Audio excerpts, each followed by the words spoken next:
Roaming Firebat, how you doing, bro? I hope you're doing well. Let's just see what's going on. Why? There we go. That's good. All right, just making sure everything actually works, and I can see myself everywhere. Okay, there we go. Sup, Roaming Firebat.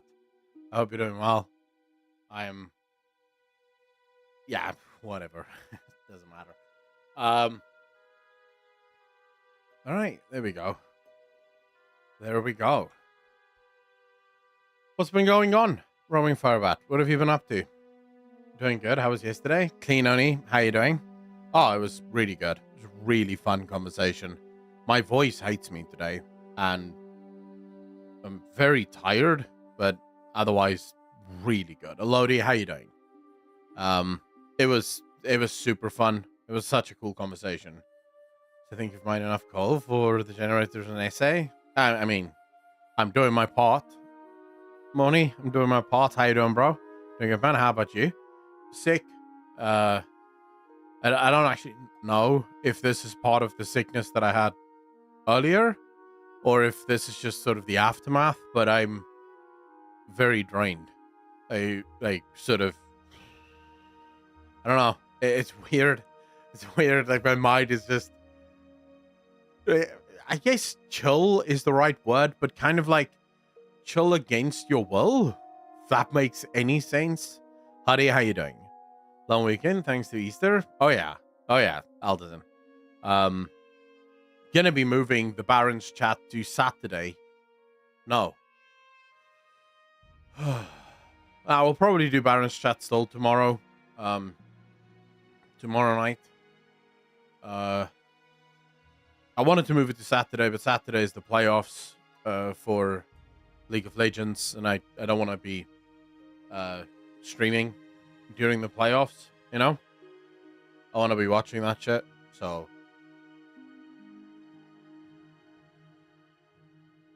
So what are you guys up to? What's everyone been doing? I've legitimately just edited videos, and now I'm live. I have genuinely, this is a weird day. It's a weird day for me. This is going to be one of those very low energy streams. I can already tell. I don't know, my mind is very awkward right now. It's sort of just on this level, and it doesn't get exciting. Like, nothing is exciting. Nothing is, I'm not depressed. It's just like, there. You know, just everything sort of like, yeah, whatever. I don't know what the fuck's going on. I finally tried Plunderstorm for a couple hours, and Elodie, what do you think? Need coffee? I have coffee with me. This is actually my third cup of coffee. It's definitely not a coffee problem. Pringles, I agree with you.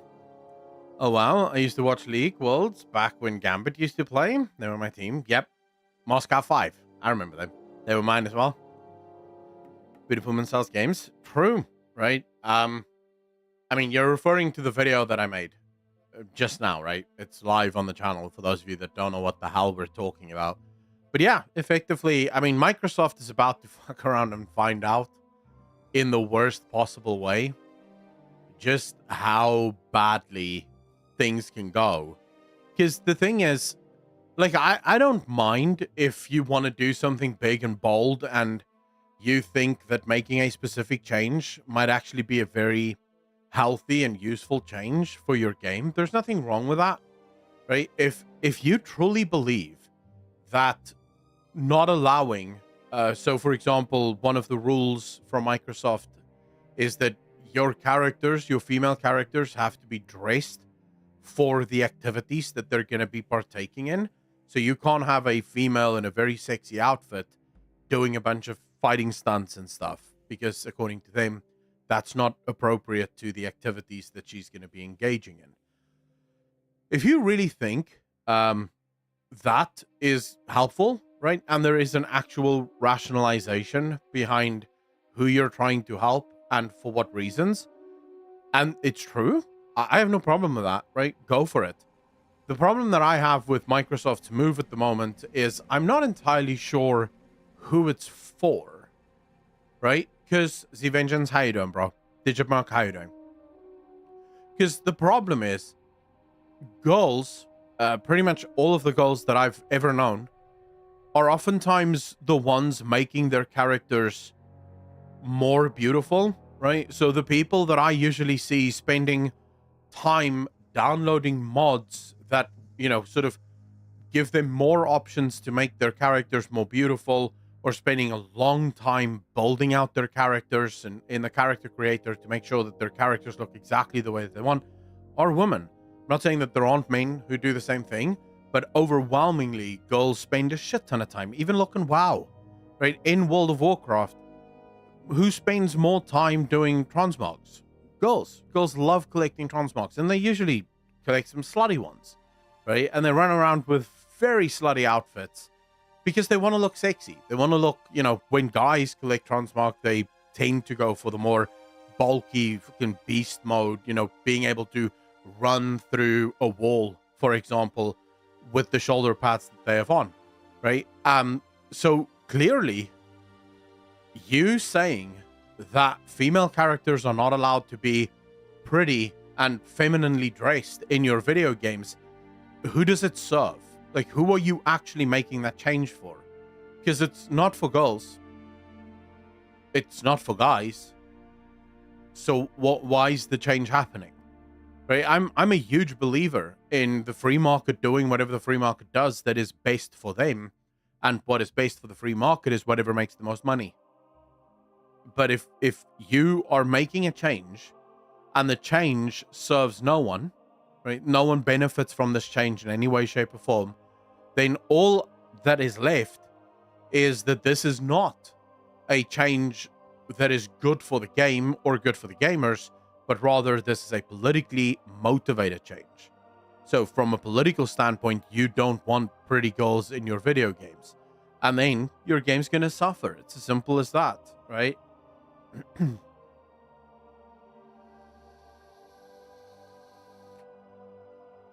Courtney, I mean, there's that as well, right? Taking someone that looks sort of like you, but then prettying them up even more, taking care of all of those little insecurities that we have as people and replacing those, right? AF, how you doing, bro? It's the change based on money or morality? Well, the thing is, it's not even morality, because morality tends to have a principled underlying, right? For you to be moral, there must be a principle by which you apply your morality. What they have isn't morality, it's just ideology, right? Because ideology isn't principled by its very nature. Ideology has no principles. It literally shifts and changes as the winds blow. So it's not even about moral changes. It's about ideological changes. If you, for example, want to look at a time where changes were made and forced due to morality, that would sort of be the Puritan movement, right? So the Puritan movement was very much a sort of strange marriage between ideology and morality, right? Where the morality was born out of the ideology. But I don't think we're deep enough into this yet where it's actually spawned into its own moral code.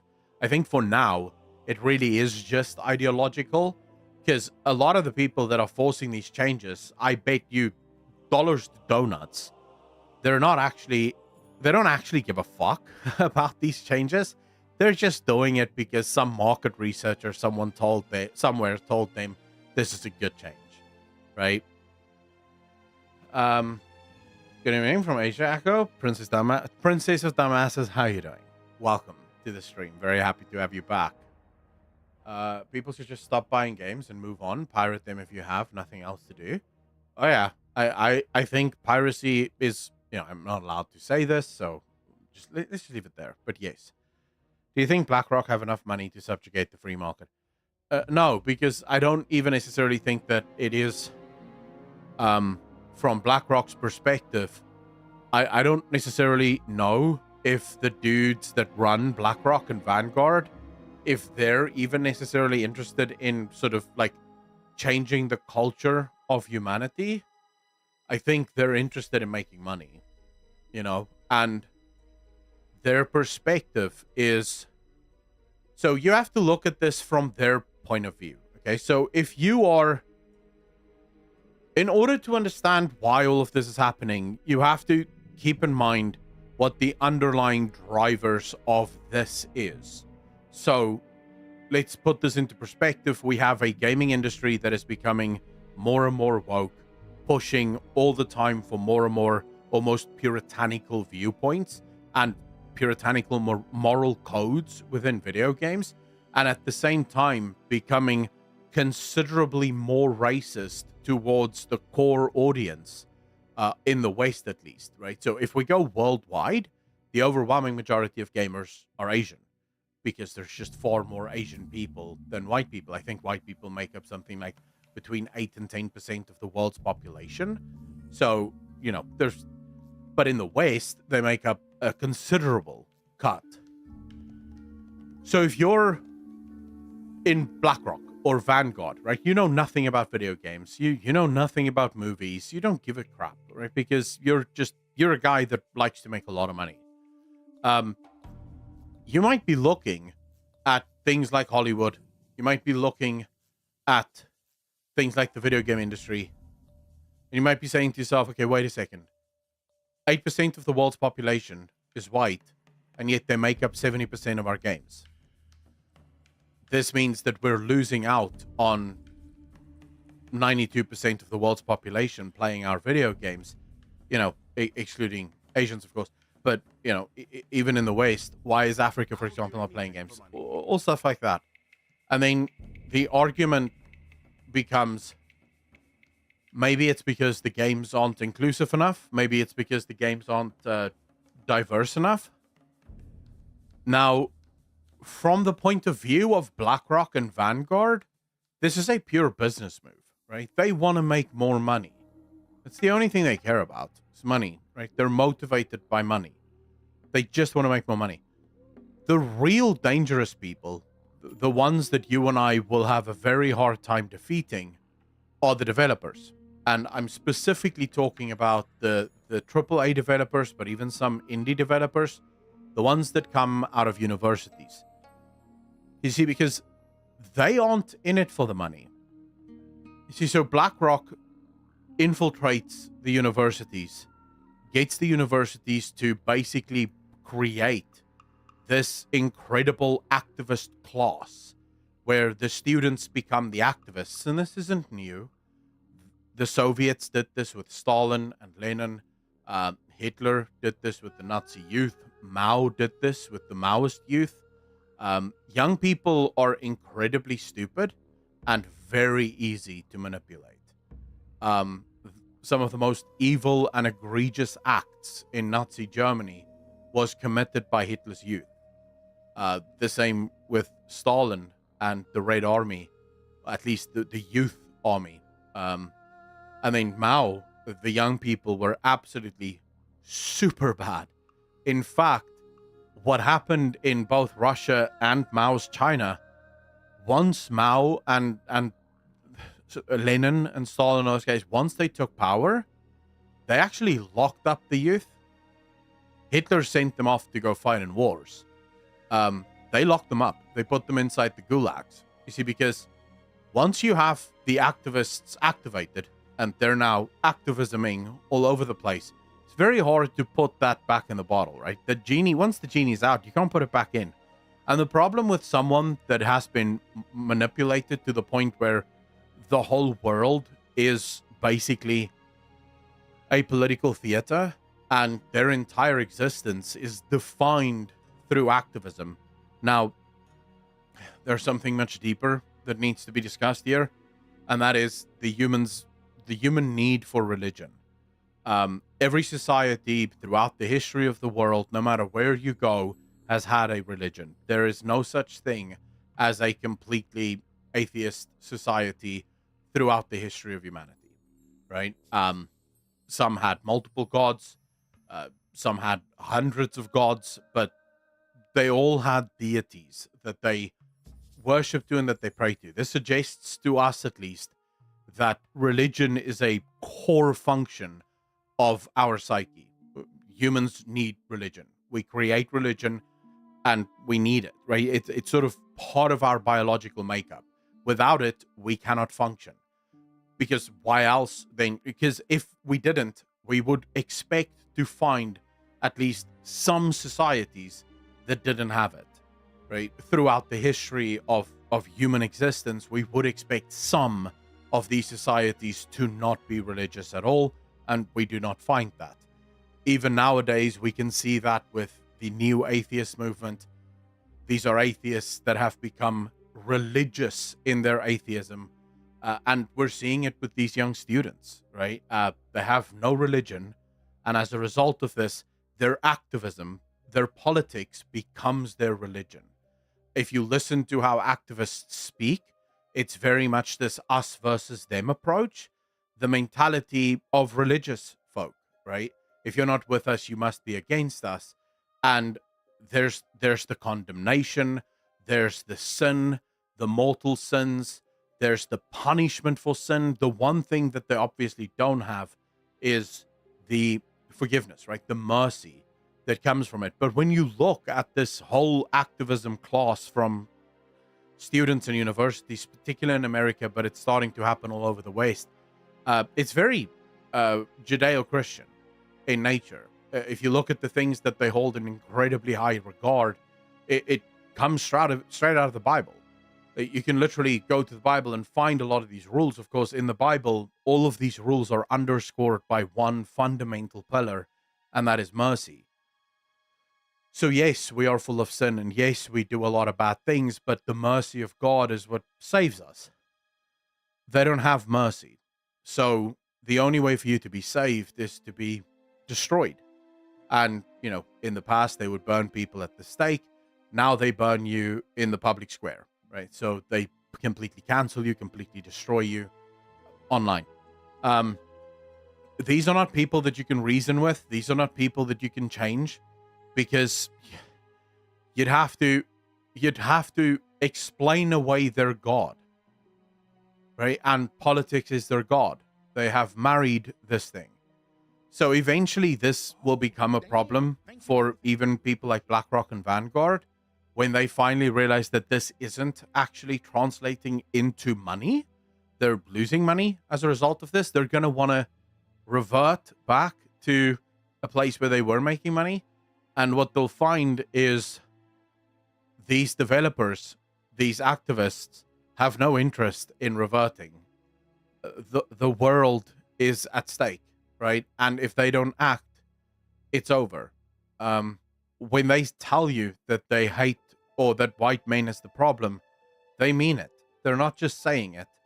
They mean it. They mean that if they don't make their games highly political, white men will kill everyone, right? And so how do you reason with that?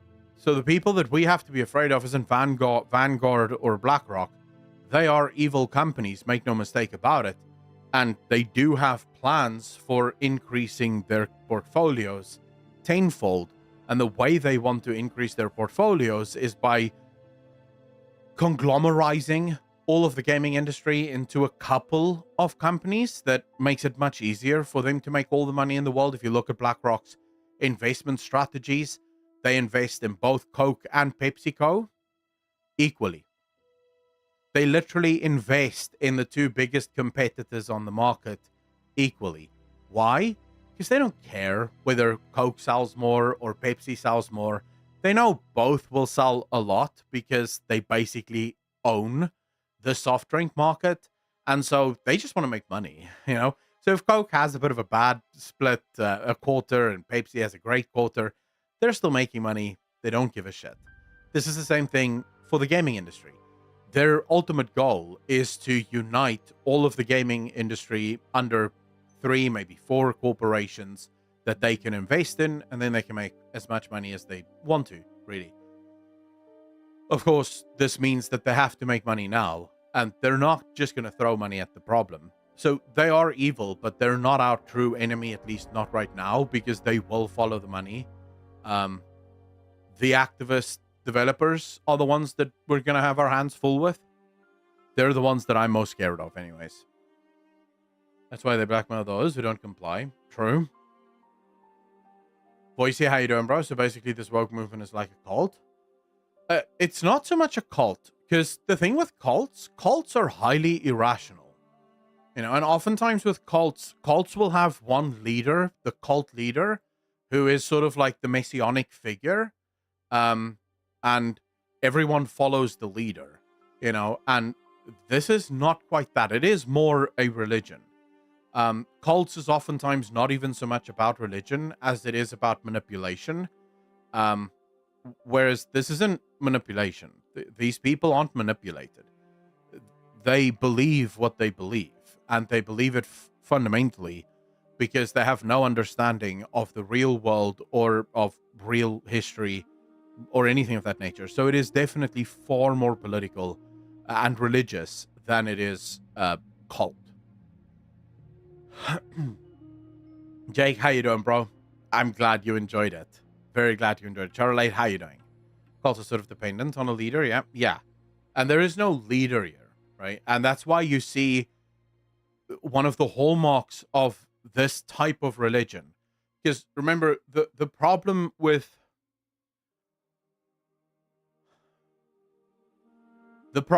religions that don't have mercy as a cornerstone. So a lot of our old religions didn't really have things like sin.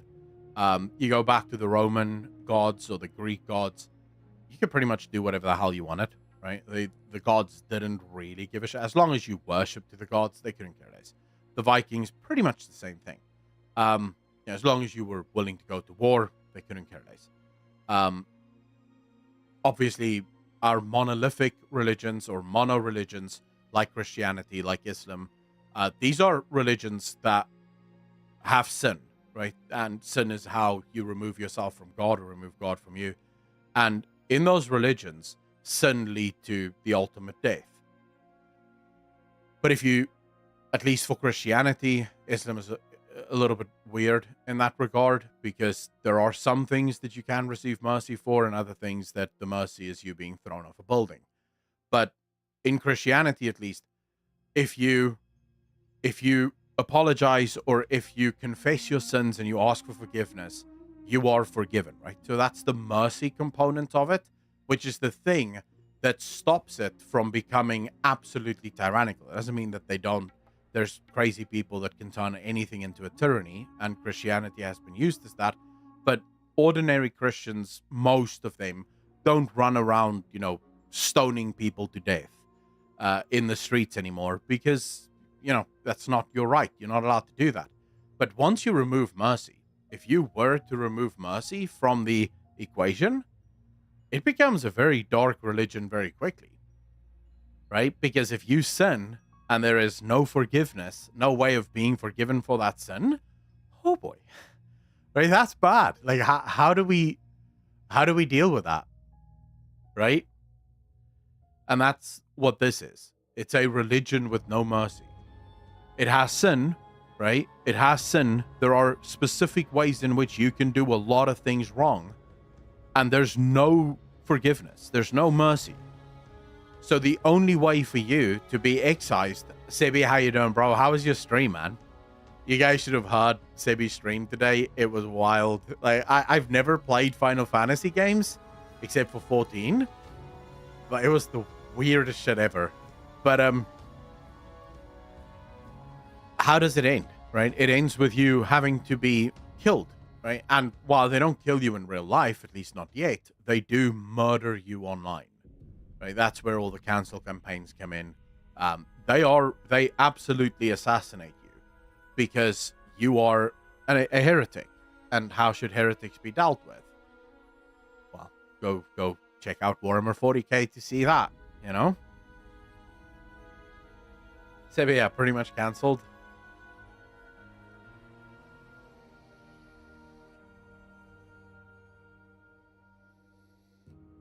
Time and size, cults and vulgar saints, and spiritual triangle scheme. Yeah. I mean, it depends, right? If a cult gets strong enough, it can absolutely turn into a religion. That is true. See, Vengeance, the problem with cancellations isn't so much that you can be cancelled. The fact is, unless you truly did something vile and awful, almost everyone is uncancelable. There is no real way to cancel someone. The problem is that, remember, most people don't want to be the center of attention. And can you blame them, right? No one likes to be attacked. I had this conversation yesterday with Pyromonster. I love drama, but not when it's about me. Because the problem with drama, and I'm genuinely convinced that the only people that can actually do this must be some sort of sociopath or psychopath. You have these people that will get into fights, like full-blown screaming matches on Twitter with all manner of people, saying the wildest shit ever. And they just live their lives as if nothing happened. They don't give a shit. I can't do that, right? If I get into a debate with someone on Twitter, I can't stop thinking about it, right? I can't stop thinking about the things that they said, the things that I said. Could I have phrased it better? Should I have phrased it better? What did they mean by this? Like, I can't just continue my life after that, right? It's not like just brushing it off and moving on. So I try to steer clear of that. Like, I've gotten really good at just blocking people on Twitter. When I've said what I wanted to say, I block you, and that's the end of the discussion for me.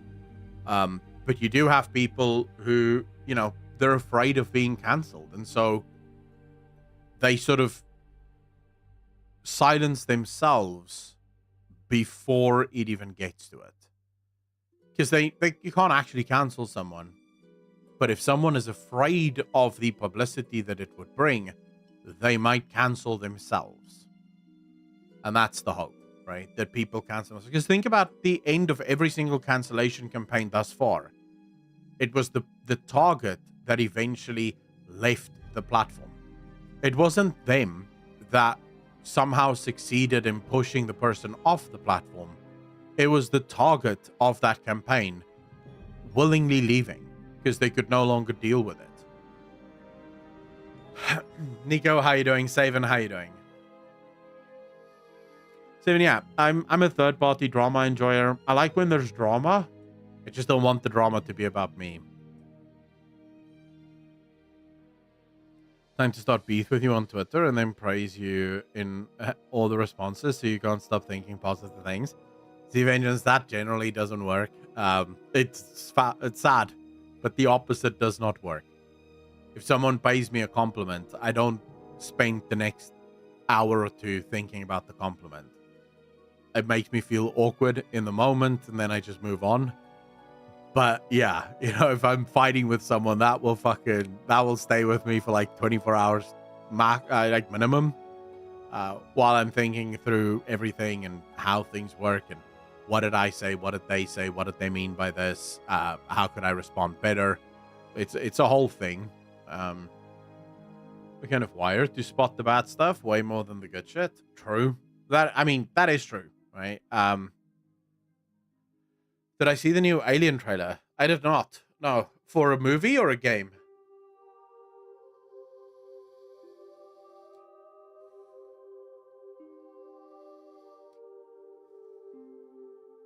Puff Daddy regarding woman thing again? Dude, I don't even know about the first 3 things about Puff Daddy. What?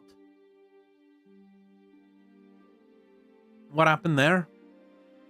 Dude, I've been so disappointed by the Alien movies that I don't even know if I care about the Alien movies, if I'm honest with you. Like, Prometheus had such a good start and could have been such a good movie, and then just fizzled out. Then you had Alien Covenant, which also promised to be a pretty decent movie. Again, just sort of fizzled out into nothingness. So I don't know. At this point, I'm sort of convinced that they just don't know how to make good Alien movies anymore. At least not the ones like the classics.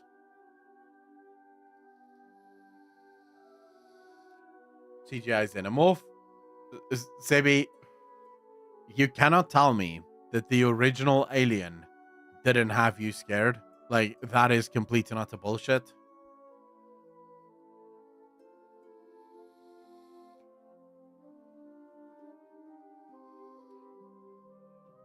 Yeah, I remember watching the first Alien and actually legitimately being terrified.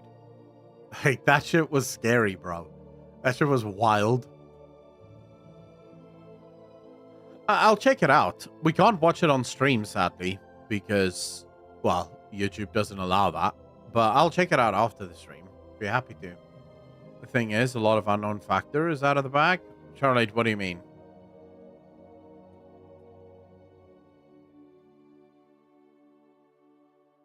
He shot a guy over something stupid in his office and LA police covered it up. Wait, you mean Diddy shot it? What the fuck? What? Someone said that Diddy has been accused of some pedo shit. And now he shot a guy? Like, what the hell? This sounds like a soap opera. Like, what's happening? Like, welcome to the days of P. Diddy lives. Like, what? Someone explain this to me like I'm 5, please. I don't know what this drama is about right now. CGI monsters aren't scary, though. They look like weightless blobs in 3D that don't mesh with the real world, stating actors. Actually true. It's actually very rare to get really good CGI, right? I'm trying to think which movies did CGI super well. To the point where, like, you were absolutely convinced that this is, yeah, you know, this is really good.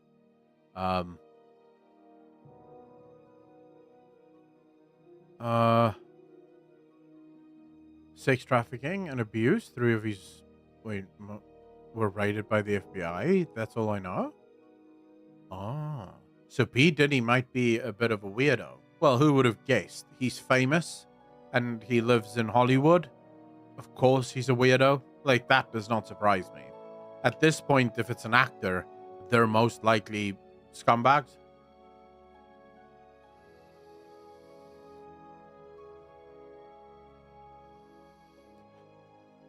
Necro, the thing is, even when you think about things like Spawn, while the CGI is really good, it no longer has that, you know, that wow factor to it, if that makes sense. Jurassic Park 1 pulled it off with the T-Rex attack at night. Oh, that's true. It's nighttime, 2, it's raining, the close-ups are animatronic. All 3 things hide the weaknesses of 90s CGI, and it still looks amazing. Dude, Jurassic Park holds up. I rewatched Jurassic Park 1, 2, and 3 not long ago, and it fucking holds up. Like, sure, there are times where you look at the dinosaurs and you go, oof, that's a bit rough, right? But it's still decent movies. It does get progressively worse, right? Like, 2 isn't as good as 1, and 3 isn't as good as 1 and 2. But it's still, like, it still works. It does feel, to me at least, like the movie industry has gotten to the point where most movies now are made on green screen and with green screen. And I think it shows. I think there's something different. I can just speak from my own experience. There is something different. Like, when you do rehearsals early on a play, before the set has been built, it's very different than once the set is built. Because the set absolutely helps with actually being able to put yourself into the position of the role. You know, and I sort of wonder if that isn't the main thing. Most of the movies nowadays are made completely in green screen, so that is showing. There's just no longer that intensity, that drive, that immersion that used to be there.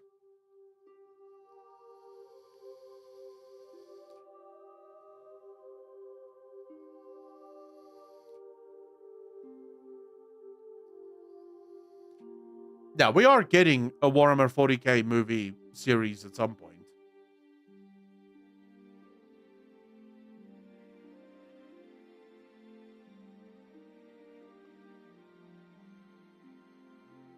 Maybe I remember old movies had its flaws too. Like, I remember watching, I was a huge fan of Scream. Do you guys remember the original Scream? And in that movie, every single time the killer arrives with the scream mask, where do they go? They fucking run upstairs. And it's like, why? Upstairs is the worst place to go. Because now you're trapped. There's no way out upstairs. You should be running out of the house. If a guy calls you and says, I'm inside your house, you don't want to be in that house, right? So you would want to run out of the house, but never. They never run out of the house. They always run upstairs. That drove me nuts, dude. I was like, what? Seriously, just every single time. Not if you have a piano at the top. They never had a piano at the top. 40K and Space Marines are inseparable. In Terminator 1, everyone he touches dies. True, although Terminator 1 is also one of those classics, right? Like the creepy kid in the ending of Back to the Future, he ruined the scene completely. Wait, what creepy kid? I haven't watched Back to the Future in literal decades. So I have no idea what even happens in that movie. Gypsy Tech, that's another thing that drives me crazy in horror films. You hear a noise, and your first fucking thought is, let's go check it out. But let's not go check it out together. Let's not get a weapon of some kind. No, we'll just walk with a flashlight. And everyone goes their own direction to go check out the noise that clearly came from one position. Right? So how about everyone just follows the fucking noise? But no, we'll go check it out with our flashlight. What if the killer has a gun? Well, we'll just shine the light in their eyes, I guess, and hope for the best. I don't know. Like when you think some movies should not be thought about, I think. Like some movies you should just enjoy. Just let them be, accept them for what they are, and move the fuck on. Milol, how you doing? Is there anyone trope? KW? Like seriously, actually I have the worst movie trope ever for you guys. Can you guys guess what it is? Like the worst movie trope ever invented.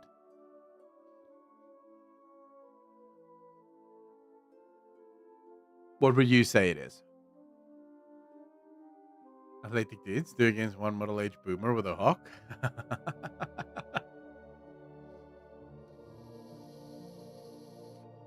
No, not war movies. It's a specific trope. It's a specific thing that happens. Actually, it's not even a trope. It's a specific line. It's a singular sentence in movies that drives me up the fucking wall.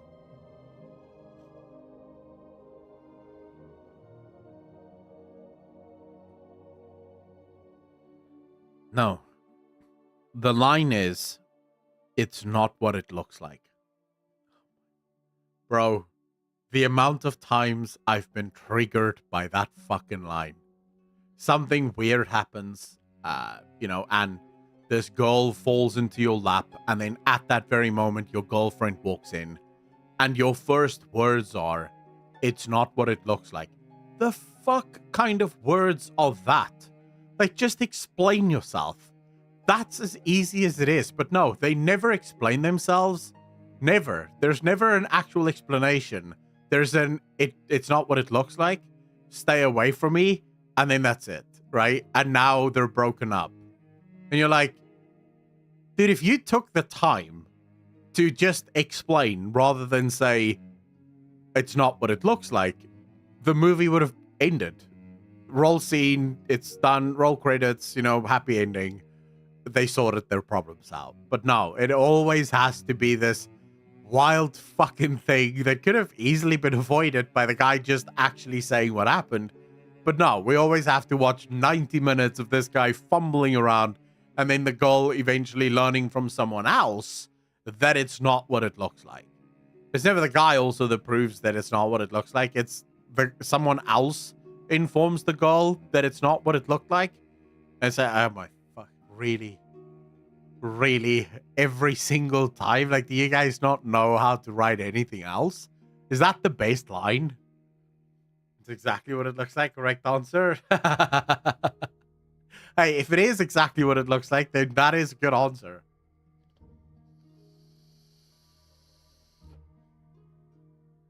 Jimmy, I think it's because obviously Hollywood has become a super business, right? And as a result of that, the art has been replaced by commodity. Yes, mother, I was actually masturbating. Well, yeah, if you were masturbating, just fucking admit it. Or learn to lock your goddamn door. Like a normal human being. A trope? Front of Dumbass says, yeah, like I said, it's not really a trope because it's more just like a sentence, right? Wrathchild, thank you so much for the gifted membership. Really appreciate that. Thank you, thank you, thank you. Can I get some hearts in chat, ladies and gentlemen? So a trope, princess, is it's it's difficult to explain. So there are about 9 different tropes, and basically what it refers to is ideas, right? And movies are made based around these ideas. It's preconceived ideas, and they work, right? That's basically what it boils down to. So, for example, romantic movies.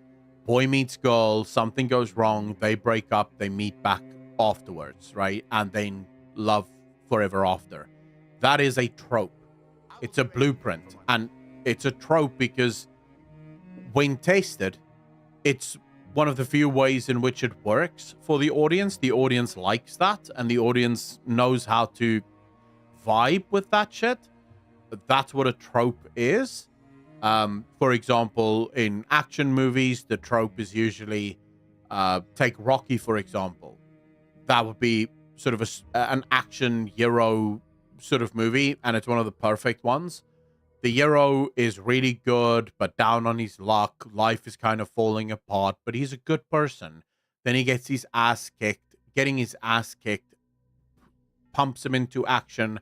He has a lost moment. So in Rocky, for example, he loses a bout. He needs to get back up. He starts training his ass off, and then eventually he beats the bad guy, right? So there's the loss. It can either be a loss to a person or lost one or whatever. But there's loss. There's the hero's journey, and then there's the victory at the end. That is a trope. And it works, right? Now you can fill it in with whatever colors you want, and you can write any story around that. But that's the trope, and we use tropes in order to tell stories. And there's about 9 different tropes that work. Nothing else really seems to work. I hope that explains it. Digit, thanks for the bits, man. Really appreciate you. Namwad, did I thank you for the tier 1 sub? If I have not, 68 pounds part of the DJ Nation. Appreciate you. Thank you, thank you, thank you. Even more, how you doing? Howard, how you doing? Amadil, how you doing? I hope you guys are doing well. This really the prime example, as in rather having the liberty on how to and to enable of the individuals than being forced, making them to do so with potential being gamer-gated, etc. Oh, I know better tropes. Whenever someone is fleeing so fast and the antagonist is so slow and they eventually get caught by them. So that wouldn't be an example of a trope. That would more be a sort of playing directly on a biological fear that all humans have, and that's the fear of being chased, right? So that would be more of a cliche that has just become used like in every single Friday the 13th movie. I'm running away from the killer. For some reason, the killer can just walk. Jason, I think his name is. He can just walk. He never runs. And yet, he walks super fast off camera. Like this chick is running for her life. She is sprinting it down. She falls down once after 5 minutes of running, and he is right behind her. And you're like, motherfucker, this guy power walks like no one's business. This dude can power walk like you would not believe. He runs off camera? Probably.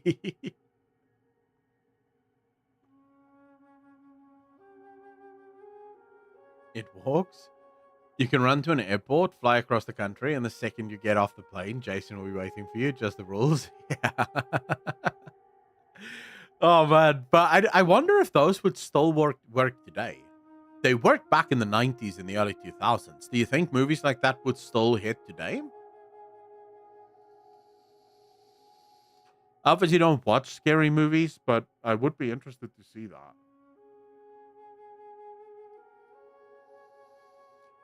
To be honest, humans are like that to animals when hunting. Yeah, but there's a reason why we walk when we hunt, right? Because if you run, they can hear you. In this instance, the girl knows that she's being chased. The dude knows that he is chasing her. And also, a human running isn't going to be that much faster than another human running, unless, of course, you're chasing Usain Bolt or some bullshit. So you could outrun them or at least chase them. With deer, we can't outrun them, so we want to be as quiet as possible so that we can get as close as possible so that we can take them out, right? We tireless in long distances. Did you see the A24 Civil War trailer? I have no idea what that means. Pringles?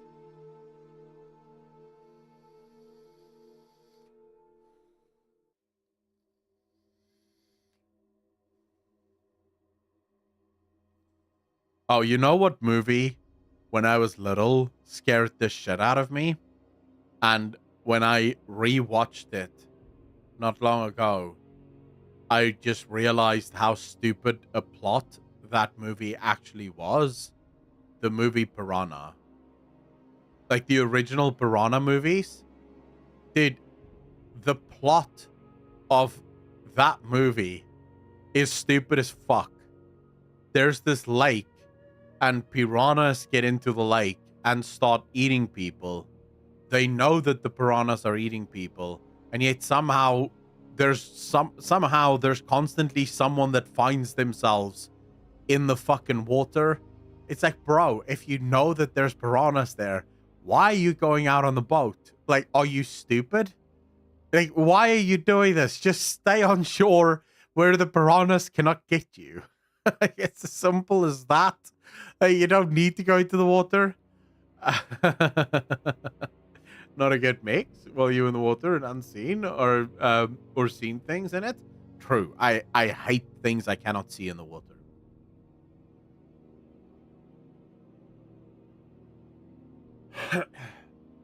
I never watched Sharknado, thankfully.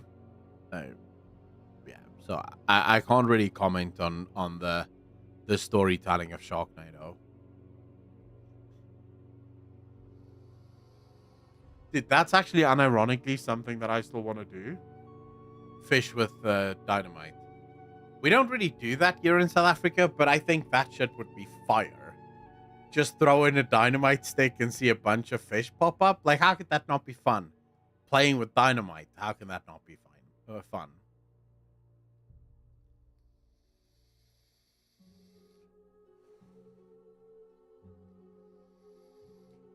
Main story, The Raft? Oh, shit.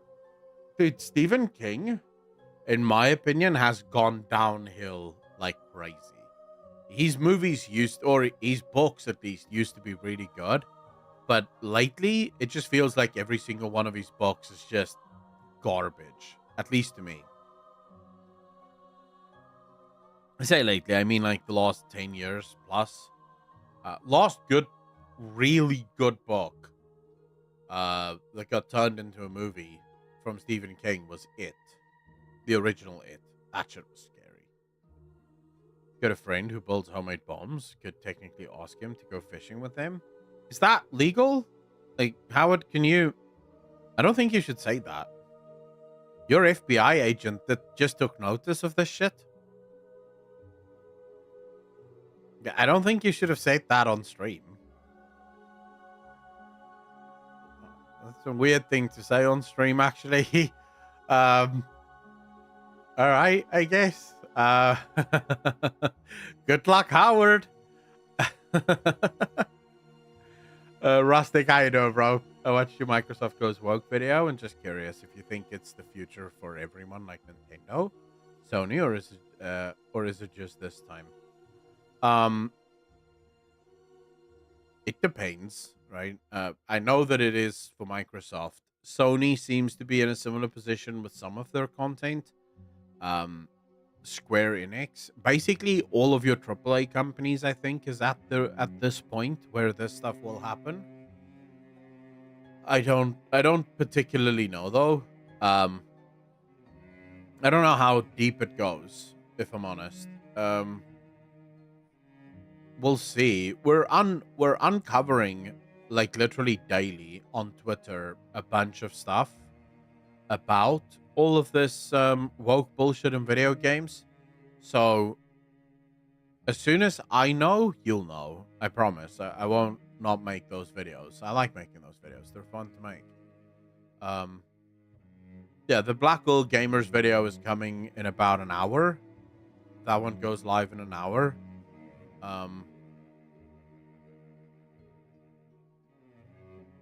There was something.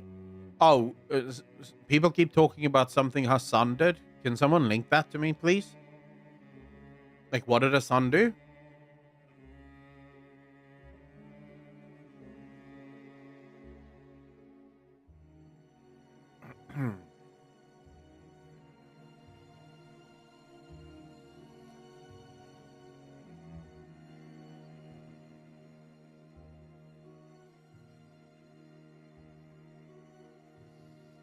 Hassan Piker. A deeply unlikable man. Deeply unlikable man. You'll see in a second. Oh, shit. Oh, shit. All right. Well, I'm down for this. So, according to this girl, Cactus, Hassan is having a mental breakdown in his Discord over his declining viewership. So Hassan says, I'm so sad. I think the streams are bangers, but people just don't see them. All right. We used to be a community. All right. I hate what my community is becoming. Well, yeah. So what Hassan seems to, this is at the bottom. I don't know if you guys can see this is what he said there. I hate what my community is becoming. What Hassan doesn't seem to understand is that communities are very much an extension of the streamer. Not so much because the streamer sort of manipulates their community into becoming a specific thing, but more so because as a streamer becomes more fucking unhinged, the viewers that are normal end up leaving, and the viewers that are crazy end up staying, because obviously you're completely unhinged and your ordinary viewers don't want to be part of that, right? So Hassan seems to struggle really deeply with this. You don't want to take that kind of credit for us, Sako? Omi, the only credit I'm taking here is that anyone that follows me and anyone that likes my content because of who I am and because of how I approach things, right? And we could have disagreements because I allow disagreements in my community, right? So I am not building I'm not building an echo chamber. In my community, most of you are more than welcome to disagree with me, more than welcome to argue with me. I mean, you're wrong if you don't agree with me, but you are welcome to being wrong. I will protect your right to be wrong, always. But I'm more than happy to engage in conversation, and I don't just scream people down, and I don't just pretend to know everything, and I also don't wish for the death of entire communities and peoples. Hassan, on the other hand, very much does all of those things. He's a deeply unlikable human being, deeply unlikable by anyone that is normal. If you are a normal person, just an average person that has an average view of the world, and you aren't completely captured by the woke mind virus, you will not be able to watch Hassan. That's just a fact. There is nothing about this dude that is unique or original. Nothing. Every single thing he streams are quite legitimately just him sitting there watching other people's content. And I have no problem with that. I react to content as well. I like reacting to content. But when I do a react video, my reacts are oftentimes double, if not triple, the time of the original video because I'm actually reacting to the video. Now, I actually have things that I want to add and things that I want to say. His reacts are oftentimes shorter than the actual original video because he doesn't speak at all. And sometimes he even speeds up the video, right? So the video is like half the length. He just sits there and he just watches it. So when he says the streams are bangers, what are you talking about, bro? I have watched some of your streams. They are deeply boring. Deeply boring. For a couple of reasons. The first being Hassan is wildly uneducated about most topics, especially the things that he claimed to be an expert in. He knows nothing about it. What Hassan does is something happens in the world. He decides based on his ideology what he believes, and then that is what he says is true. And then almost always it turns out that it wasn't true, right? That it was a lie. And then he doesn't even admit that he was wrong. He doesn't even admit that he got it wrong. He just continues. Like he doesn't give a shit, right? He'll just continue saying the same shit over and over again. Hassan is the same guy that made the claim that streaming is more draining as a job than regular jobs. Like it drains your soul more than regular jobs. He made the claim and then he tried to pretend that he didn't make the claim, and then in pretending that he didn't make the claim, he claimed it a couple more times, right? So that's the Hassan guy that we're talking about here. He also goes on to say, I swear Twitch streaming isn't about actual content. It's about whether people want to pay attention to you or not, and clout. All that shit was a banger and 13k watch, like I'm fucking gaming at 8 p.m. Dude, what are you talking about? Not about the actual content. You mean the actual content of the other content creators whose videos you watch while you leave and go to the bathroom while the video is playing, by the way, or you leave to go get food while the video is playing, by the way. Like, what are you talking about when you say content? It is about actual content. That's why people aren't watching you, because you don't have any actual content. Like, I don't know. I'm done. I hate this job. I'm not streaming today. Thank fuck for that. And then he goes on to say, I'm going to do something to myself. I support that. All of it, not just the last one. I deeply dislike this dude. Like, absolutely dislike this dude. What's this?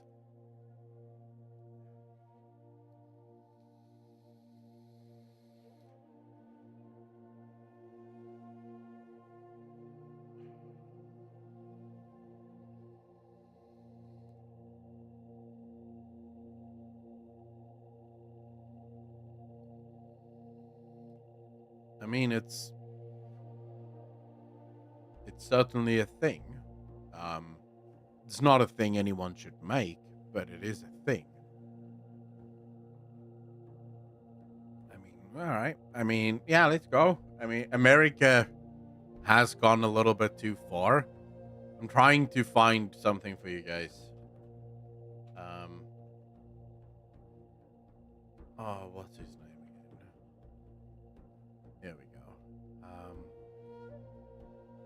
Someone retweeted something, and I saw it, but they didn't do anything about it. Let me just quickly see.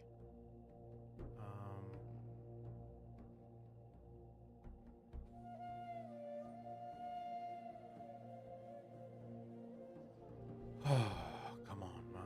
Oh, here we go. Here we go. This is what I wanted to show you guys. All right, so the quartering actually tweeted this. I don't care what you think of the quartering or not, but so this is Hassan Piker's average monthly viewers, right? This is how Hassan sort of conducted himself. As you can see, it goes pretty well for a couple of months, and then it starts dipping, and then it dips, it grows a little. But the funny thing is, This has been happening since April of last year, where Hassan dips, comes back a little, but always lower than what he was previously. Dips again, comes back a little, still lower than what he was previously, gets a massive dip, and then he explodes in viewership October of 2023. Now, can you guys remember what happened in October last year? Like, what big event could possibly have happened in October of 2023?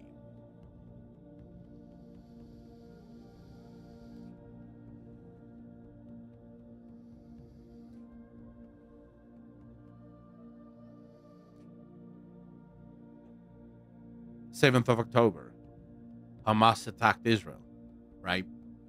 So Hassan blows up, and then you see Hassan's viewership absolutely taking a dumpster. Why? Why is that happening to Hassan? Because the overwhelming majority of people, whether they agree with Israel, Hamas, or not, still tend to take a far more nuanced approach to the problem. Very few ordinary, normal human beings are blaming just one side of this conflict. The overwhelming majority of people condemn what Israel is doing at the moment, because what Israel is doing is not cool, but then also condemn Hamas, because Hamas is a terrorist organization. It is an organization that has spent the better part of its existence attacking Israel, literally from wherever they can. I think most people hold the view that both the Israeli government as well as Hamas are scumbags. Let's put it mildly. What Hassan has done during this conflict is he has basically become anti-Israel, anti-America, and anti the West to the nth degree. Like, this dude is fundamentally saying on his stream shit like completely wipe them out. Israel should not exist. The Jews should leave Israel. He has some of the most unhinged takes I have ever heard from a streamer ever, right? And that's saying a lot, because I've heard a lot of unhinged takes from Hassan. What this proves to you is that the overwhelming majority of people are not on board with that level of hatred and vitriol and obvious racism, as well as anti-Semitism. Because they love to claim that they're not anti-Semitic, but then watch one stream from Hassan and you will realize the dude is one of the biggest anti-Semites there are, right? And I think that's why his viewership is tanking. People are finally seeing Hassan for what he actually is, which is a deeply immoral psychopath, in my opinion, at least. I do believe that he is if not a psychopath, he is a sociopath. I don't believe he believes anything he actually says, to be honest with you. He just wants to be popular. You can see it in his complaints here, right? The complaints here prove that for Hassan, this isn't about content. This isn't about what he believes. It's about being popular. And what he hates about everything he's doing right now is he's doing everything in his power to be popular, and people don't want to watch him anymore. And I would not be surprised if he actually follows through on that last one at some point, because this is a deep, deep blow to Hassan's ego.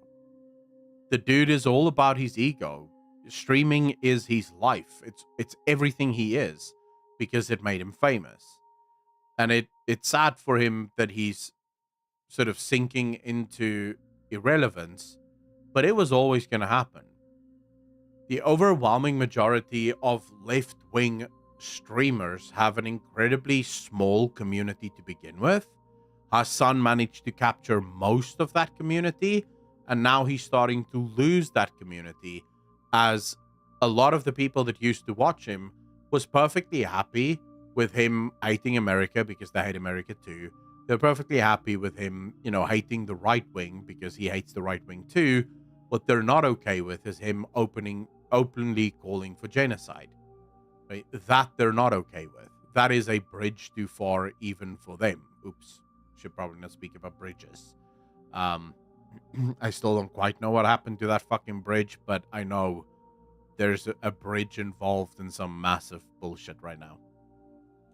But yeah, I personally think Hassan is getting what he deserves. It could not have happened to a more deserving person, quite honestly.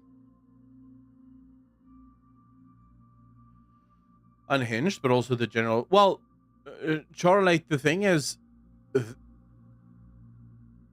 if you aren't careful, and this is why it's always been so important to me that my community doesn't become an echo chamber.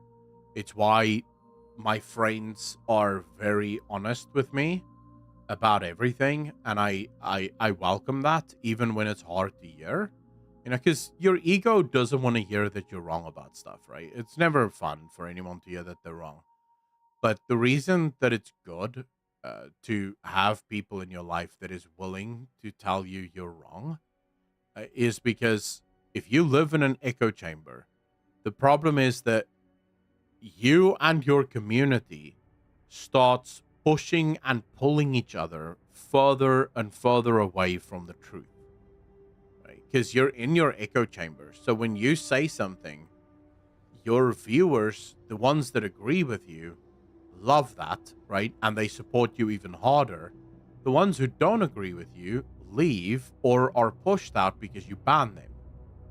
And so what ends up happening is before you know it, you are so far away from the actual truth because, well, you and your community have moved each other basically towards the most extreme part of politics. And I like to believe that the overwhelming majority of people are somewhere closer to the center. They might be left wing, they might be right wing, but they're willing to negotiate at least with the other side in order to get, some concessions and, you know, some semblance of a working system.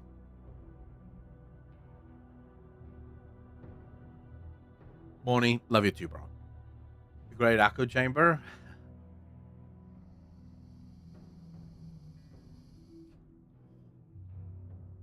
Did you hear that the Vietnamese LoL League, VCS, found 32 of their players were participating in match fixing? I have heard that, yes.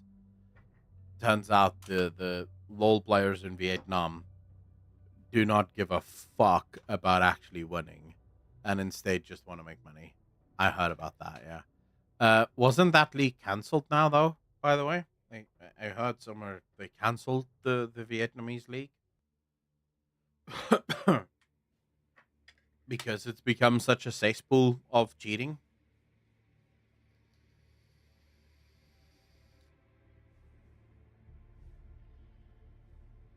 Well, you can get stuff done if both sides are fighting each other, but then both sides need to leave and go do their own thing, which is what I would like. Um, but yeah, you're right. In a democracy, in a society where we all live together, you absolutely need people to be able to listen to each other and not immediately think that the other side is just inherently evil. Frozen Solid, the last I heard, it was completely cancelled. Because the league had just become, according to Riot at least, beyond salvageable. I might be wrong, but that's the last I heard of it. Um,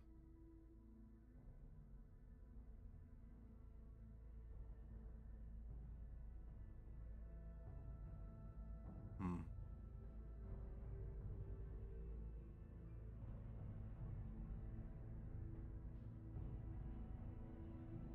कैसे हो भाई बहनों आज हम I have something for us to watch. So, I don't know how many of you have been following Twitch's new rules, but there's new rules from Twitch that's coming into effect soon, which is actually going to destroy, I feel like, a lot of girl streamers. It's going to make things really bad for a lot of girls out there. because Twitch's new rules, if I understand them correctly, Twitch's new rules make it so that you aren't allowed to have the camera focus on any body part or erotic body part for too long, clothed or unclothed. So even a girl that has cleavage in her shot, if the cleavage is in the shot for too long, that would be considered a focus on an erotic body part for too long, and that would then become illegal and against TOS. If this goes through, there's a lot of girls that's going to be not happy with Twitch. But let's see if Muduar maybe understood the rules. Because I haven't read the rules yet. I just saw someone tweeting about it. कैसे हो भाई बहनों आज हम लोग Twitch की degeneracy के बारे में बात करेंगे ladies and gentlemen. I was like starting these videos off, you know, it's like, oh wow, an English title, you click on it and it's like, uh-oh, he's speaking Minecraft, what's going on there? No, it's always fun to mess around with the intros here, but you know, we have jokes and we have laughs on this channel. But one thing that I take very seriously to my heart, okay, is the YouTube terms of service. In fact, any TOS on any website, okay? You know, throughout my career, I've made plenty of types of videos on this platform, some that I think may even encroach upon the TOS, but never break it, okay? To be fair, you can't be a YouTuber and not, in some ways, kind of push up against the TOS, because the TOS, especially YouTube's, is oftentimes written so vaguely. Like, you do something and the way you read the TOS, you're like, oh, this is borderline. I really hope the way that I'm interpreting the TOS here is the way that they're interpreting it, because if it is, that's good, right? I'm on the border of this being good. So, for example, you're not allowed to say the F word within the first 30 seconds of a video, but then sometimes you say the F word like on 29 seconds, and like it's like half a second before it takes over to 30, and you're like, I wonder if that, like, would I get away with this? Like, I'm really hoping they're not too strict on this rule so that I can still monetize, right? And you won't get banned or kicked off the platform for saying the F word within the first 30 seconds, but you won't be able to monetize. So yeah, it's a wild space, at least. Safe drop F-bombs after 5 minutes, right? Dude, if you're me, and specifically on the second channel, you can't drop F-bombs at all. Like, none. I have to go through every single video now and remove every single F-bomb. Otherwise, my videos just don't get monetized. You know, as somebody that's made over 200, 300 episodes of deep web browsing, pretty much, you know, dealing on a platform where, woohoo, breaking TOS was almost a commonality. There was a reason I never really streamed that kind of stuff, just because, you know, you never know what could pop up. So it's always better to have it recorded and then edit it and sanitize it for consumption later. Now, live streaming is a little bit different, okay? Live streaming, you gotta be careful. And if I go to Twitch's TOS, which is the topic for today, you can tell that there are certain things that are just not allowed on the platform. For instance, if I was to do dank web browsing on Twitch right now, well, according to Twitch's terms of service, I can't browse 4chan or the dark web, okay? That's not gonna happen. So that series would be fundamentally not okay. In fact, I can't even use randomized video chat services like Omegle, if that even existed. Why? Because somebody could just unleash... Wait, Omegle doesn't exist? What? Did they close it down?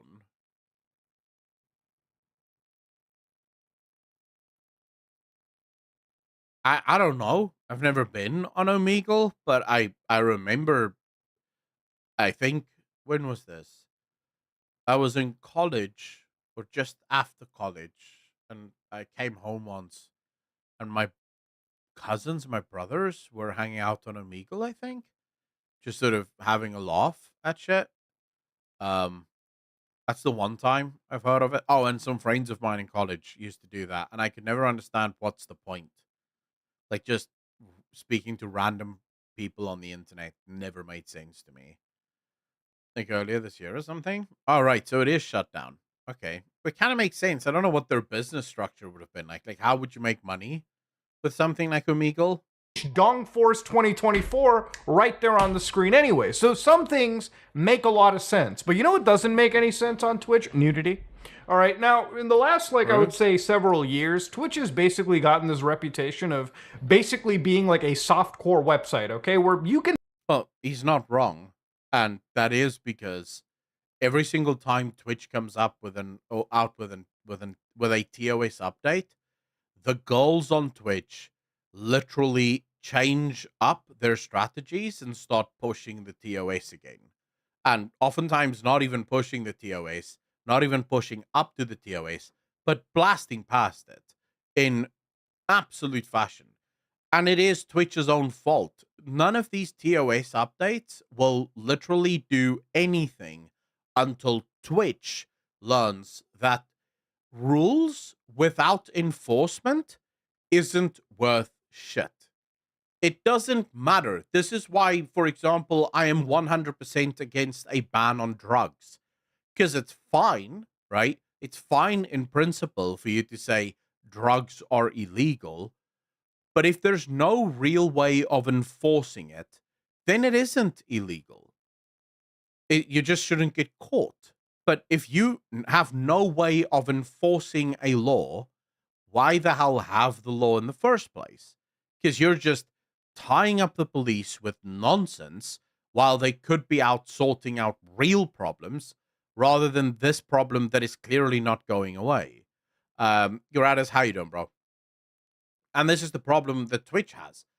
They have these rules in place. You're not allowed to break TOS because breaking TOS is actually a bannable offense. But then every single time one of these girls do get a ban, it turns into a suspension, and it's usually 3 days. Now, don't get me wrong, 3-day suspensions are really bad. You lose a ton of money. Up to about 25% of your monthly income can be lost in a 3-day ban. The problem is, unless you start hitting some of your bigger female streamers with perma bans on the platform for breaking TOS, this shit will continue to happen because there is a lot of girls on Twitch that have figured out that there is a ton of money to be made on OnlyFans. And so Twitch is a very nice way of funneling viewers from Twitch towards your OnlyFans. Now, I'm not going to talk about the long-term effects of OnlyFans. I do think at some point society is going to head. We're heading for an iceberg and we're going to hit that. And there's going to be a lot of people waking up to massively destroyed lives as a result of it. But, that's not for me to say. Maybe I'm completely wrong on that. If you're an adult, you can do whatever the fuck you want. I have a problem, though, with Twitch being used as part of the funnel for OnlyFans. I have a problem with the fact that girls go onto Twitch dressed with the most skimpy of outfits and then literally have links in their panels and in their title that takes people towards OnlyFans, right? Like you see these titles with exclamation point OF. And then if you type exclamation point OF into chat, what do you think pops up? Of course, the link to her OnlyFans. Because you've just watched her shake her booty on stream for 2 hours. Now you want to see the real thing with no clothes on. You can basically watch almost near adult content without any repercussion from Twitch. So let's actually dive into what they just did today. So anyways, Twitch decided to today all of a sudden go, hey, our community guidelines are designed to help make Twitch a welcoming place. Content on Twitch is always evolving. Now, what do they mean by always evolving? Ladies and gentlemen, it wasn't actually too long ago that a week ago, pretty much, one of the top, Twitch rule breakers, the Twitch lawyers, I would say at this point, Mordecai, was actually streaming with green underwear on. Now, some of y'all video editors watching might be going to the next step. The reason she wore green underwear is so she can actually overlay green screen gameplay of Fortnite. Garadas, I don't blame the streamers for this. That's where I differ from a lot of other people that do have a problem with it. If you have an opportunity to get the bag, get the bag. Do I agree with the way you're getting the bag? No, because I do think it's really bad for you. Um, and I didn't always think that, but I have a friend who a while back, and I won't go too deep into detail, but a while back she sort of wanted to start a Fansly OnlyFans page, and we were talking about it, and I was like, "Hey, if this is something you want to do, go for it. Fucking check it out. I'm sure there's plenty of guys that would love to watch you." Um, she hated it. Right? It made her feel anxious. It increased anxiety. She hated posting there. It was just not a fun experience, right? And I think that's going to happen for a lot of girls, right? I think a lot of girls are going to, because right now, the girls that are making money, at least, the money sort of masks a lot of the bad things that's going to come with that. But at some point, you're going to no longer be that hot, no longer be that beautiful. And then maybe you start losing all of your subscribers, because the problem with that industry is there's very little, if any, loyalty. Okay, as a man that have obviously watched porn in my life, I can tell you that you don't have loyalty towards porn stars for long. You might discover a porn star, and for a bit, this porn star is like, oh shit, she's just the hottest girl ever. It doesn't take long before you go, I'm a little bit bored. I need something better, right? I need someone better.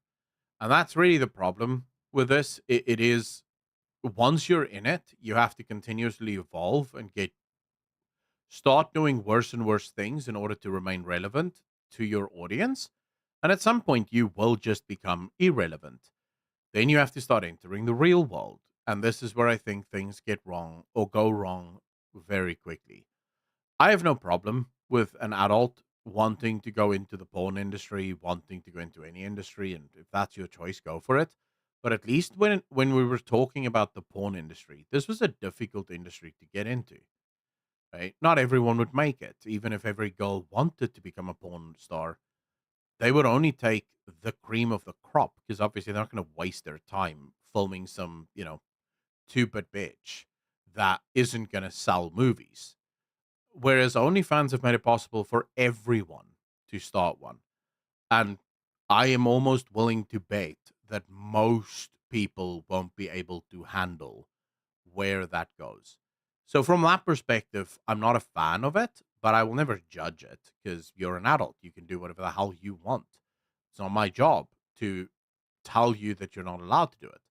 What I will say is I do blame Twitch, because that is not appropriate for Twitch. What is Twitch?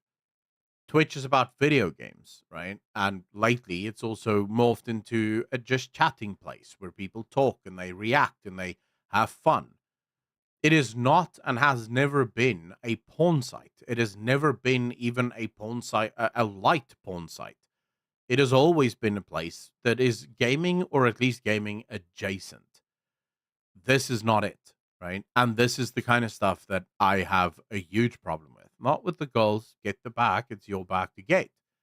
With Twitch, their paychecks decrease with age and stuff, the unending downward spiral of the porn trade. Well, true.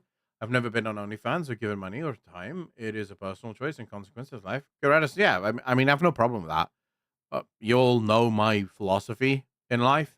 As long as what you do does not affect me, I don't care, right? Live your best one. Night on the green underwear. So the camera would fundamentally be pointing at her butt cheeks, but because there was gameplay over there, it was kind of like an artistic sort of bypass of the rules that Twitch is constantly changing. This is what they mean by constantly evolving rule sets. Now, for me, Mordpie, I look at her kind of like a lawyer on Twitch. You give her a TOS, she'll find some loophole around it to bypass, which I guess is sort of the content that she produces. Other than that, she's somebody.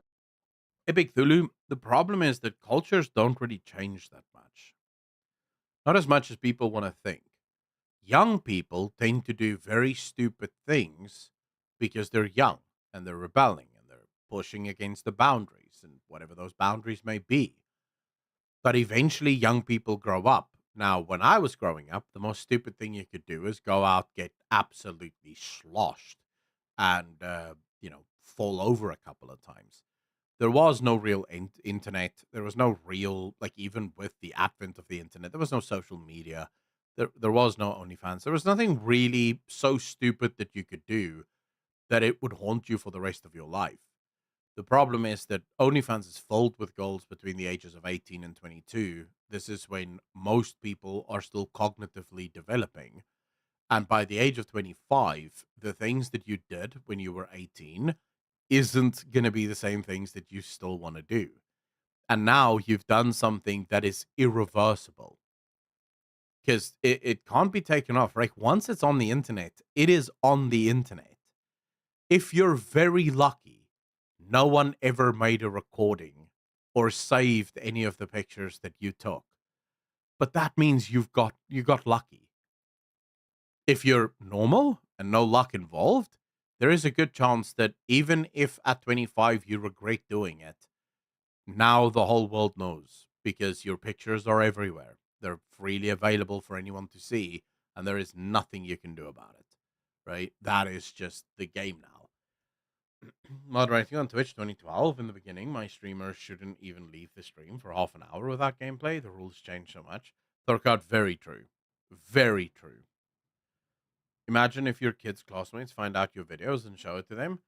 Dude, it's gonna be a wild ride. We'll have to see. Maybe I'm wrong. I could be wrong. Maybe it does turn out in about 50 years from now, no one gives a shit, right? And that's great. If that's where society is, then that is where society is. I don't know though. I don't know if that would happen. It feels like that may be a bridge too far for society because it's still not the overwhelming majority of people, right? It's still only a small portion of people that actually do things like this. Somebody that basically sells OF material and whatnot. Basically, Twitch is an advertising funnel for this individual to get people off of the platform to less restrictive platforms True. where she doesn't have to even wear the underwear to begin with, okay? True. This is what Twitch means by naturally evolving. Now, if you're wondering, Mudo, why can't you show an example? I literally can't because I think by showing you an example, I would be violating the YouTube terms. Yeah, he's not lying. I made a video on this, and in the video, I included a screenshot, which I myself heavily blurred so that you couldn't even see something. But the fact that what you could see was suggestive enough, YouTube instantly age-gated that video. Now, age-gated videos is the death of a video. Like, no one sees your video if it's age-gated. Like, instantly. So YouTube is actually quite on point with this, which is wild because there's actual porn on YouTube. I don't know how, but, apparently when it comes to me, YouTube is on point, bro. They know exactly what they're doing when I'm uploading videos. Or Hokkaido, bro. Of services, okay, regarding nudity. Now, there's other situations too, which actually blew me away in this stuff. I didn't even know this could be a thing, but as of a week ago, there were metas that were called the clam cam, the starfish cam. And you might be wondering, whoa, Muda, are they talking about like aquariums or something? No, okay? I'm talking about fucking buttholes, all right? Yeah, we're getting to the point where we can literally start seeing like the entry point into somebody's digestive tract from the backside right up. That's a camera that they're basically providing. And again, I have to censor this. I have to actually blur this stuff out. Yeah. Because if I wasn't, I would get a termination on YouTube. I would get an actual guideline strike. It's wild, right? When you think about that stuff. And the girl who did this, by the way, that was the video that I made. It was a girl who showed, bro, I watched her VOD on this, right? So I saw her do this. And if you look at her stream, you can literally see the lines of the pucker. Like, the little lines that go into the fucking out. You can see the lines, bro. That's the stream. Do you want to know what happened to that girl?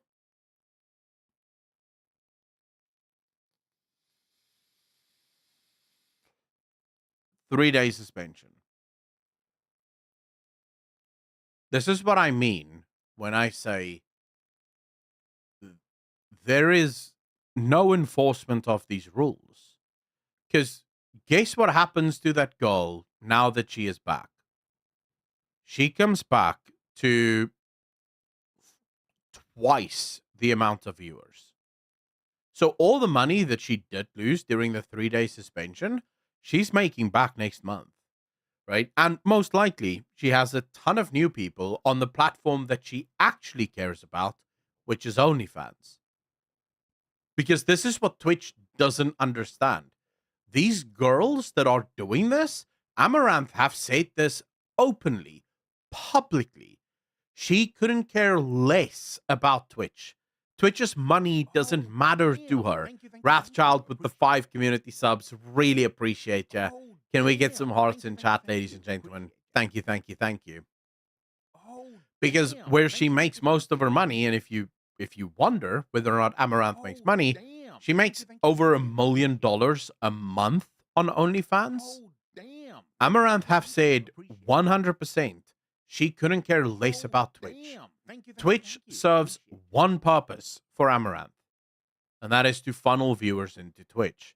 So if Amaranth gets a 3-day suspension, but her OnlyFans gains another 5,000, 10,000 subscribers, that is a win, right? Because, yeah, she's losing 25% of her revenue on Twitch, but she's making, like, way more over on OnlyFans as a result of her pushing the boundaries on Twitch.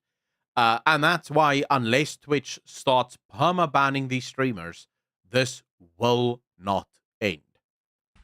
And of course, this kind of content is insanely popular. We're talking about VODs that are locked behind subscriber paywalls that are getting up to like 200,000 something views, 300,000. It's insanity. Now again, I'm watching a Twitch stream that is completely blurred and blocked out for all of you watching because I am quite literally witnessing somebody put on the most minimal amount of clothing possible. I mean, at this moment in time, this site, if somebody was to walk into my room, they would think, whoa, is this Twitch TV or is this Chatterbait? Honest to God, this is the reality, okay? On the holiest months, Ramadan, we have to be witnessing this kind of stuff. Now, at the end of the day, I'm not going to sit here and be a prude and say this is outlandish. I think if Twitch wants to have content like this, it's totally okay. Twitch should allow content like this. But like I said before, age-gate it behind like a paywall. Age-gate it behind like something. Blur. Yeah, I would actually agree with that. Like, if Twitch doesn't mind this type of content, have like a special section on Twitch called the porn section, like straight up name it perfectly, porn, and then have like a $5 a month charge to get into that section. That way, you know for a fact that the people that are signing up to it is at least 18, because, well, kids can get their parents' credit card information, but hopefully they're not, right? And as far as Twitch goes, they could have maybe some kind of age verification system in place there. They could go speak to Texas, I think, who's doing that right now. So maybe go, hit up that Abbott dude that is the boss of Texas or whatever, and ask him, right? How do you do age verification? And then put it behind a 5. That way, Twitch makes a pretty penny off of all these people who do not know that porn is free on the internet, and we don't have to deal with that, right? That I would actually be unironically super fine with. That's fine. Yeah, do that. Blur thumbnails, put an 18 plus category, put them in a different section. Because the section they're sitting in is hot tubs, pools, and beaches. And I'll be real, in a lot of these streams, I don't see no hot tubs, I don't see no pools, and last I checked, there were no goddamn beaches in the entire frame whatsoever. Now, of course, the perfect type of streams that exist, obviously in the content copyright, farm of Twitch, is at least Family Guy 24/7. So if you want to watch some Family Guy content, reminder, there is a stream that is catering to 3 people, me included, watching Family Guy all the time. 24/7, 365. Uncensored, by the way, too. Wow, I would actually watch that. Fucking hell. I like Family Guy. I didn't even know there were people constantly streaming Family Guy. All right. I'll go check it out. God, I love this website, dude. You want to you want to bypass copyright? Pff, right here. You want to bypass age gates? Right here. Now, you know, when you go to like Twitch, their terms of service is often weird. Let's go back to their post today. We want to make sure our rules work as intended and keep up with emerging behaviors. Instead of rewriting the rules, if you want to actually ban these people, just specifically ban the people that are making a mockery of your rule set, if that's what you want to do. No, but you don't understand. They don't want to do that. Twitch wants to stay ahead of the advertisers. You see, because the overwhelming majority of advertisers will not be okay with. Like, can you imagine what happens if Pepsi runs an ad on Twitch and people screenshot a Pepsi ad next to a girl's butthole? Like, just imagine for a second the amount of trouble that Twitch is in pretty much instantly.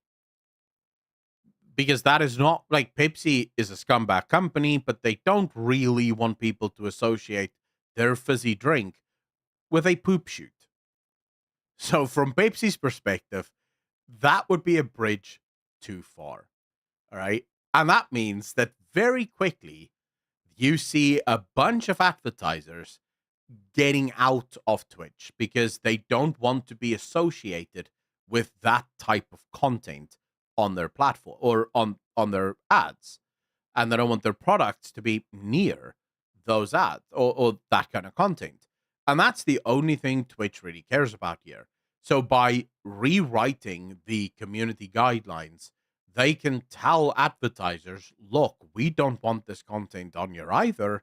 But obviously, people keep doing it and they keep evolving, and we are banning them or suspending them at least. Yeah, and that's the end of it, right? I joke that Pepsi doesn't want their ad next to a poop shoot. Well, I don't think they do, because Pepsi already has the, unhappy result of, one could mistake it for poop. So they may not actually they would really not want that. When needed, we make updates to our rules to capture those shifts in behaviors, and so it's clear to the community what is allowed. It actually isn't really clear to the community at all, because in reality, people are just sitting here wondering how far they can take these metas. People have made a joke out of this TOS because all they do is sit and find loopholes, when in reality, everyone knows exactly what's going on. These are just people advertising to Twitch viewers, in some cases children even, so they can jump down the OnlyFans funnel and they can get them off the site into like actual adult material. Again, if Twitch wants to do something about it, they can deliver some bans. You know, again, this is one of those situations where I genuinely think Twitch is stupid because at some point, even YouTube fucked around and found out. Because things used to be much easier on YouTube. Like, you could do pretty much whatever the hell you wanted and you would still make money on YouTube. And then, of course, we had the first adpocalypse. And that is where YouTube became a lot harder to monetize because suddenly YouTube found out these ad companies do not play, bro. When they've had enough, they've had enough. And then you have to adapt. I think Twitch is playing with fire. And it is ultimately going to burn all of us that are completely innocent of this, although I don't know how many of you are innocent of this. Pretty sure some of you are probably following those OnlyFans links. But yeah, it is what it is. Vanexer, how you doing, bro? If that happens with Pepsi, Coca-Cola might just do that with Weeb Waifu style ads. Honestly, Twitch should just make a separate. Yeah, I agree with you, Digit. Chupacabra, how you doing? It's not like the rules are, if anyone's making it unclear, it's actually the site itself. So apparently on March 29th, what they said, not today, by the way, they're prepping people for this, okay? They're giving 2 days advance notice to all the streamers who are violating these rules or finding loopholes to find the loophole to this. Content that focuses on intimate body parts for a prolonged period of time will not be allowed. We've included additional details and definitions in our community guidelines. So of course, like a good boy uploading my content onto multiple platforms, I'm going to learn about these content guideline changes. So Okay. immediately what they said is like any form of like content that is titillating is just prohibited from broadcasting, uploading, soliciting, or linking to content. So the way that they link to OnlyFans, if you're wondering how they were able to do that, or any form of website, is through a proxy known as Linktree. Generally, most platforms, YouTube included, will not allow you to directly link your OnlyFans or any website that is 18 plus. So you go to Linktree, you put all your 18 plus content in there. Maybe you lock it behind a little toggle box. But because you're from the YouTube platform or Twitch, linking to Linktree, then Linktree leads, you actually don't technically violate a rule right. See, I would actually make that illegal as well. In other words, you can have no link to any site, even if that link is via another link. So if you're using a link to Linktree, so for example, I use Linktree because it's easier than just having all of the fucking links there. But if you click on the Linktree, it literally takes you to all the boring places where I make content, right? All the normie social media sites. Um, and that's fine. The problem is that, that is obviously not. They don't want you to join their Discord. They don't want you to join their Twitter. They want you to join their OnlyFans or their Fansly. Not against change in the future, though. Just against the evil shit that Unseen Elites are up to. There. It would be a serious, scary situation if all of a sudden all these websites started to block Linktree or any Linktree type service on their platforms. So anyways, this is when they start getting into crazy stuff like attire. So for instance, in the standard guidelines, what they said is we don't permit streamers to be fully nude or partially nude, including exposing genitals or buttocks. Nor do we permit streamers to imply or suggest that they are fully or partially nude, including but not limited to covering with objects or sensor bars. So remember back then when people were literally sitting naked on stream, but just they had back then. He's talking about this as if this happened years ago. This was like 2 months ago when that meta hit. I don't know if you guys remember, where the girls would literally just they'd be completely naked and they just have sensor bars over their tits. That's it, right? And even over their genitals. Like that was literally 2 months ago, bro. The meta is speeding up. Like black sensor bars, like it was like The Sims, okay, like literally Sims gameplay in real life. Yeah, that was one rule that they had right here. Now they've got like contextual exceptions. So if you're on the swim and beach category, the concerts and festivals, swimwear is permitted as long as it completely covers the genitals. Yeah, from what I've seen, it almost barely does it, okay? There's a little bit of dispute to be doing there. And those who present as women must also cover their nips. Full coverage of buttocks is not required, but camera focus around them is still subject to our sexual themes content classification guidelines. What do you mean full coverage of buttocks is not required? So you can just show...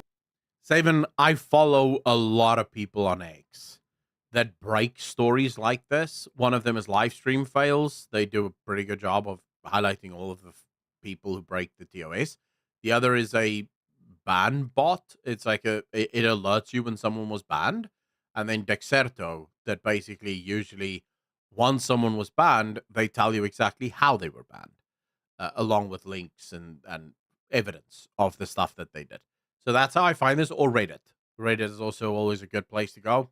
Livestream Files on Reddit gives you everything. Bare ass on stream? Didn't know that. Coverage must be fully opaque, even when wet.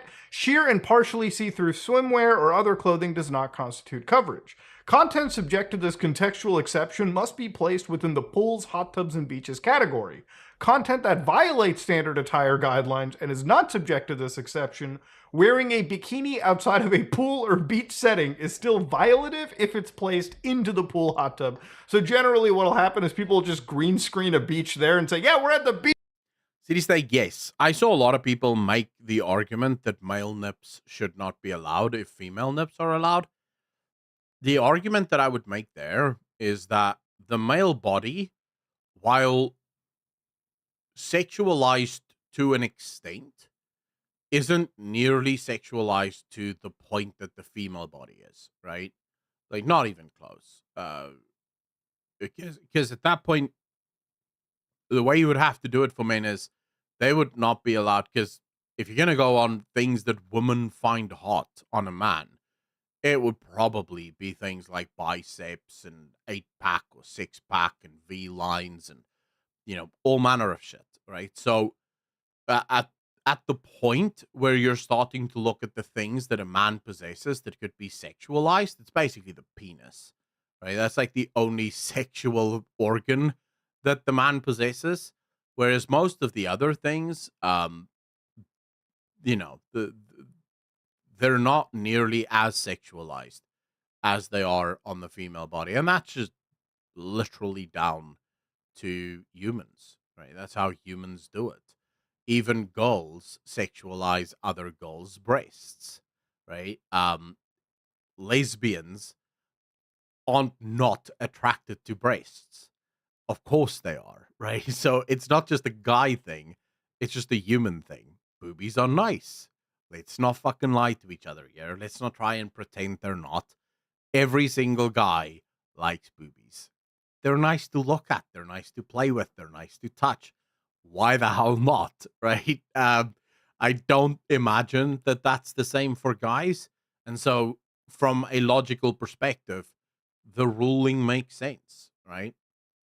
Beach Boys, and I guess that's pretty much as close as you can get. Now, of course, TOS violation is nothing new out of the ordinary. You know, at the end of the day, the thing about like this kind of TOS, especially when it comes to like nudity and sexuality, YouTube had an issue, like I would say months ago, when somebody was literally applying Nair to their butthole for educational purposes. You actually got to see a butthole shaving tutorial on YouTube, and the only reason you were able to do that is because the actual depiction of nudity in that case wasn't even something that was necessarily supposed to be stimulating, right? Which I guess is the key word in this situation. Why are you making content like this? Like, why are you doing? I don't understand why you need a how-to guide on shaving your butthole on YouTube. That seems excessive. Even on YouTube, you're allowed to show actual nudity, I guess, to an extent. If you do things artistic, like for instance, if you're educating people on the mysteries of naked yoga, okay, I'll let the brain figure that one out. I actually covered this, I would say, years ago. And this is a situation which, again, YouTube kind of cracked down on because for a while, people are just uploading like actual adult material, but just titling it yoga to get past the YouTube moderation. Nowadays, the channels that exist apply very little blurring, if any, and actually do make educational depictions of people doing yoga. Wrathchild, take care of yourself. Thank you so much once again for the gifted subs. Really appreciate you. Have a wonderful day. Just go to YouPorn. Yeah, I mean, YouPorn is fine. If you want to upload how to shave your butthole on YouPorn, go for it. Without their clothes on. Now, of course, you're wondering how this is allowed on the platform. Again, it's supposed to be educating, not stimulating. But you can imagine, obviously, for the people that are consuming this content, I'm sure plenty of people know their positions in yoga, and they don't need somebody to be totally naked in doing so. But again, this is the only way to see somebody do the downward dog without any clothes on and not catch a community guideline strike. Insanity. Now, when it comes to Twitch's rules like this, obviously they have some pretty hard set rules, like you can't be playing certain games, okay? You can't be playing games like Yandere Simulator, okay? That's not allowed to happen, okay? You can't play games like What's Under Your Blanket. But you can definitely actually come across pool, hot tub, and beach streams that are straight up ready to show starfish and funnel people on to adult websites at some point down the road. It's a little bit insane if you really do think about this, okay? It's kind of wild to see where Twitch is evolving. Now, in the general sense, I don't think that Twitch is as bad as I guess it was initially. Now that I connect to Twitch, I genuinely do see people playing gameplay. And again, in their most popular... Look, dude, overwhelmingly, if you go to Twitch and you actually look at, and this is exactly the problem, right? If you go on Twitch, the overwhelming majority of people are playing video games, right? They're not doing OnlyFans streams or anything of that nature. They're playing video games, and that has always been fine. But that actually adds to my problem here. Because my problem is that you have this small percentage of the Twitch community that is going to ruin things for the overwhelming majority of us.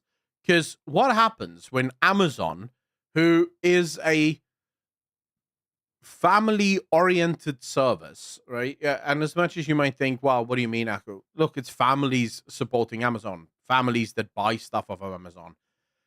Amazon really doesn't want to be in the spotlight for some porn-related bullshit, right? So what happens if Amazon eventually decides, you know what, we've had enough of this. We're just going to close this down. Shut this shit down. We've had enough. Well, then it's game over for everyone, right? It spoils the fun for all of us because the site closes down and it's thanks for playing. And that's the thing that pisses me off about this entire thing the most. Popular section, which is just chatting. There are people that are just chatting. Now, this kind of harkens me back to a time when Twitch had unregulated gambling, and they banned that obviously to protect children, right? Which is the understanding at the time. And of course, if we look at one addictive vice like gambling, we can look at another addictive vice like adult material and kind of apply the same logic. Look, at the end of the day, Twitch is a website that caters to 13 and older. It starts at 13. I'm going to be honest with you. If you're going to ban gambling for kids, I think it's far more important to ban adult stuff for kids. Because on that, we do have a lot of data. When kids are below the age of 18, while their brains are still evolving, if they're exposed to things like pornography, if they're exposed to these adult themes and content, it rewires the brain in a very bad way. And what we see with kids when they get older and they were, say, for example, addicted to pornography or adult content at a very young age, they struggle to form relationships, they struggle to pair bond, they struggle to form friendships, they struggle to keep a job, they struggle to fit in to society because their brains are completely rewired to think about the world in a very different way than what a normal, ordinary human should do. So I would actually argue if we're really going to talk about trying to save kids, that would be the far more important thing to get rid of. Now, I still don't like this argument about protecting kids because I do think that a big part of protecting your children must fall to the parents. I don't like this idea that we're going to multinational corporations and expecting these corporations to protect our kids. It's like, well, they don't have any incentive to do so. And asking them to invent that incentive it's not part of their ecosystem. It's not part of their reason for existing. So you're going to ask them to do a better job than what you can do, when in reality, it should be your job to do this. You should be the one to make sure that your kids aren't getting involved in this bullshit. And yes, that requires work, right? People like to say, well, it's so hard these days because you have to keep track of so many things and kids will always be one step ahead of you. No one ever said that parenting is easy. No one has ever made that claim in the history of the world ever that has had children. They're a lot of work. There's a lot of sleepless nights, and they do give you a headache a lot of the time. But that's part of the job, right? You need to keep your kids alive, and you need to make sure that they're fundamentally helpful members of society. That is on you. That you can't make that part of these companies because you can't trust these companies to have your children's best interests at heart. They're never going to do that. If you start asking them to raise your children, why would they not raise your children to become their slaves in the future? And I don't mean that literally. I mean that, sort of influence them to the point where they get addicted to your site. Of course, they're going to try and do that. 13. I wouldn't have an issue against this kind of content if they had proper age gating, thumbnail blurring, everything. But as it stands, you can literally not have an account, go onto Twitch TV, go to any of these accounts, even if they have like adult, filters applied. All you do is click one button and you immediately are able to watch any of this kind of content. And look, at the end of the day, all right, I wouldn't have an issue if there was actually some form of proper gating. And this is a website that starts at 13, so it's one mainstream news article away from actually being destroyed and torched in front of the grand, public out there, right? Imagine if for some reason, you have like these big publications hitting Twitch because, hey, this is a website where 13-year-olds can connect and donate bits to literal like online adult entertainers, right? And again, Twitch, these people, these streamers, they're not necessarily violating the TOS. They're just playing around it. But at the end of the day, all of these Twitch, I have a question for you. Do you think, how do you fight this? Do you think Twitch is an appropriate place for people under the age of 18? Like, if we're talking to all of the parents in chat, um, do you think it's an appropriate place for children under the age of 18? I mean, if we were to say that no, it's not, how then do you fight this? Because the only real way for Twitch to fight this is to age verify. How does age verification work? Well, you're going to have to provide your identification documents, whatever those may be. And how many of you would feel comfortable handing your social security number, or in South Africa's case, your ID number, over to Twitch? Because once they have your identification number, they can do pretty much whatever the fuck they want, right? There's nothing you can't find out about a person once you have that number. Would you feel comfortable with Twitch doing that? Specifically knowing that they like it's a rough problem to solve, because on the one hand you want to protect people's right to privacy and you want to protect people's right to freedom, but on the other hand you also want to protect children. And in order to protect the kids, you're gonna have to violate the it's weird, right? Like, how do you actually do this? Most social media isn't appropriate for minors. CD's like, I absolutely agree with you. Like, 100% agree with you there. Sites do is they serve as advertising funnels to OnlyFans or other adult content, which again can be pretty dangerous, right? It's a pretty thin line we're walking. And that's one of the things that I kind of wanted to really harken down over here. I wanted to talk about that specifically. I think what Twitch is doing is incredibly dangerous, and I think what Twitch is doing is incredibly stupid in the grand scheme of things. Look, playing this like merry-go-round, this cat and mouse game of let's change our TOS, let's keep these people on and also not on at the same time. Look, if you want to look at the greater community, you got to start actually handing out some bans. And I'm not talking about like a 24-hour ban. That does nothing but advertise your next stream to have record numbers. Look, this is clear. Like, we don't need to pretend. This is very clearly designed to sexually stimulate, right? And it's the hell game is this? Everyone's hiding behind a shield. I don't understand. Funny to watch some of these streamers like kind of bypass the TOS and make a joke of it. But at the end of the day, this is very seriously just another OnlyFans like adult entertainment like funnel. And if you're going to have a site that has 13 plus, people like teenagers, then you got to be able to properly limit this kind of stuff anyways. Ladies and gentlemen, I don't know. Maybe I'm too old and prude talking about this, but this is just one of those things where I think like in the grand scheme, it can be far more dangerous than anything. But let me know what you think in the comment section below. If you like what you saw, please like, comment, and subscribe. Just like if you dislike it, I am out. I don't think most CEOs are porn addicts. I think most CEOs don't really know what's going on, if I'm honest with you. I think that's the biggest problem. They don't really know. Because remember, these are young people doing young people stuff, and they're not like. Have you seen Dan Clancy? He's not a young, like a spring chicken anymore. We watch some of your videos together.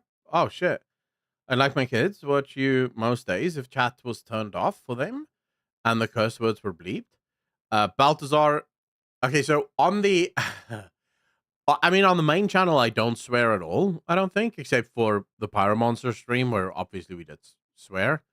But on the Clips channel, I pretty much remove all swear words now from those videos. And I also put like a black box over chat because YouTube keeps restricting my videos. Like YouTube keeps demonetizing the videos.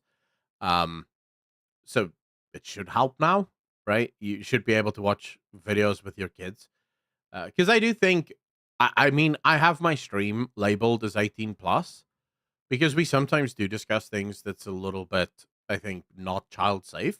But I think overall, the vast majority of stuff we do, at least here, is appropriate for most kids. Like, we basically just talk about video games and you know bullshit uh cultural stuff that pops up. So it's not like we actually ever really go too deep into like weird topics or stuff like that. Do pets, but guarantee my boy would love you even more if you did pet battle stuff. um, you have also flavorful examples. Yeah, my examples are a little sexual. That's true. But parents are just human too. And remember, full half humanity is stupid. Garadas, it's true. But how exactly?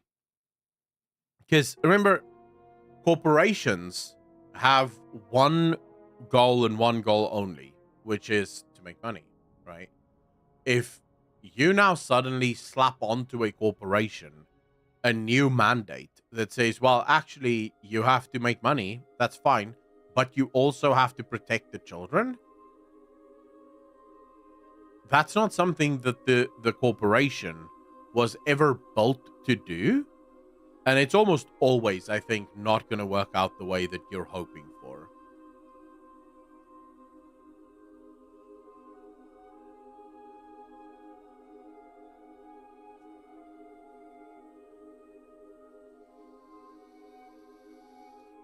Because remember,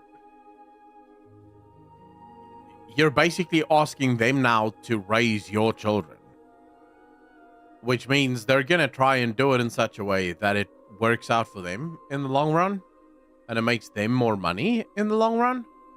I don't know. Maybe I'm wrong, but I just don't see that as a good idea at all.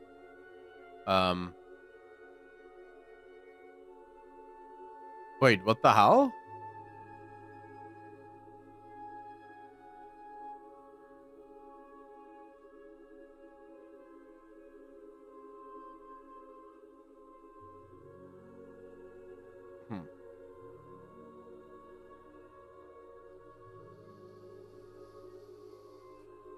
Whatever you plan on doing or suggesting has to work around that. It is a fact that a lot of parents are just bad. Yeah, but shouldn't parents then be better? I get what you're saying. I just don't know if it's gonna have the effects that you're hoping for. That's really the only point I'm trying to make. I'm not saying that you can't ask companies to do that. I'm saying even if the companies try to do that, that's not what will end up happening. The companies won't actually end up protecting your kids. Your kids will still be as fucked as they were before, now just with a company fucking them rather than, just the random content creators fucking them. That's basically the point I'm making here. For me and what I value, this feels like a nothing burger. Growing up in US, kids will always find access to things they shouldn't, and parents should be blamed for it, not media platforms. Epic Cthulhu, it's still not, I wouldn't consider it a nothing burger. It is worth discussing because even though, like, by that very metric, you could make the argument that why do we not just sell guns? Or why don't we just sell hand grenades inside Walmart? Kids could theoretically get their hands on hand grenades, so we may as well just sell them in Walmart. Well, the reason we don't sell them in Walmart is because we particularly don't want kids to have, access to hand grenades. Or if I want to use a little less of a hyperbolic example, we could say, well, the kids could always steal your car keys and get into your car anyway, so why lock your car or remove the car keys from your car? If the kids want to get your car keys and drive your car, they're going to do it. Well, that's a stupid argument, right? Because you should at least try to keep your car out of the hands of your 5-year-old. So it is never the answer to just go, well, there's nothing you can do because kids will always find a way. Yeah, that's the wrong way to think about it. There are things that you can do, and there's things that you should try to do. It doesn't mean that it's always going to work. It's not 100% fix, but if it saves 20% of kids or 10% of kids, that's still better than condemning 100% of the kids to the debauchery, right? Someone wants to break into your car or home, they will find a way to do. True. Kids should be protected and everyone should work towards it as best they can. Parents, companies, and government. The only one party should do it is just strange. I still believe that it starts with the parents. I don't think that... I think that you can expect companies not to make it easy for children to access certain types of content. But I don't think you can expect companies to protect children. Because I don't know if that's a thing that companies can do relatively well, but you can require companies to at least not make it easy for kids.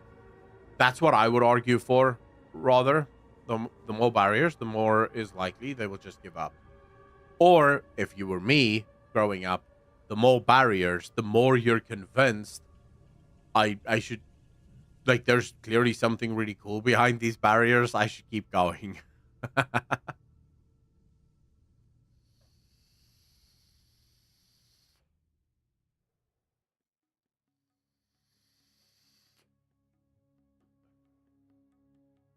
Like, clearly, you wouldn't be hiding this shit behind so many barriers if it wasn't really good.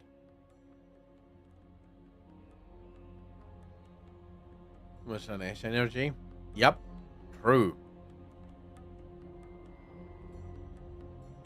Very true. There's something else I was looking at earlier. Hold up. Let me just quickly find it here.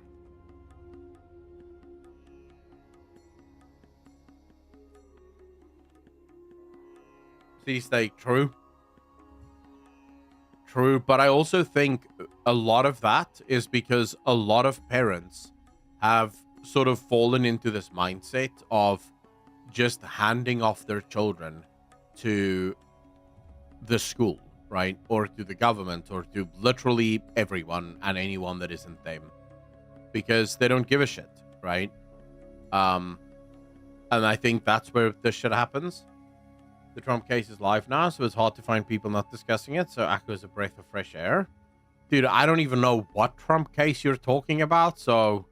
Yeah, fuck it, let's go. I have no idea what we're talking about. I don't follow politics that closely. Why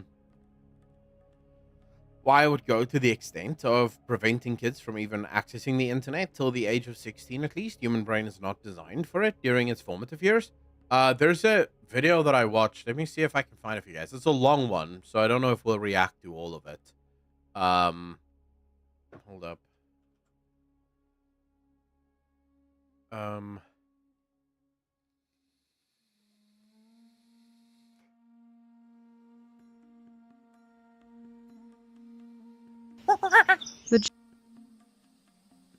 Gonna try and find it. Hold up.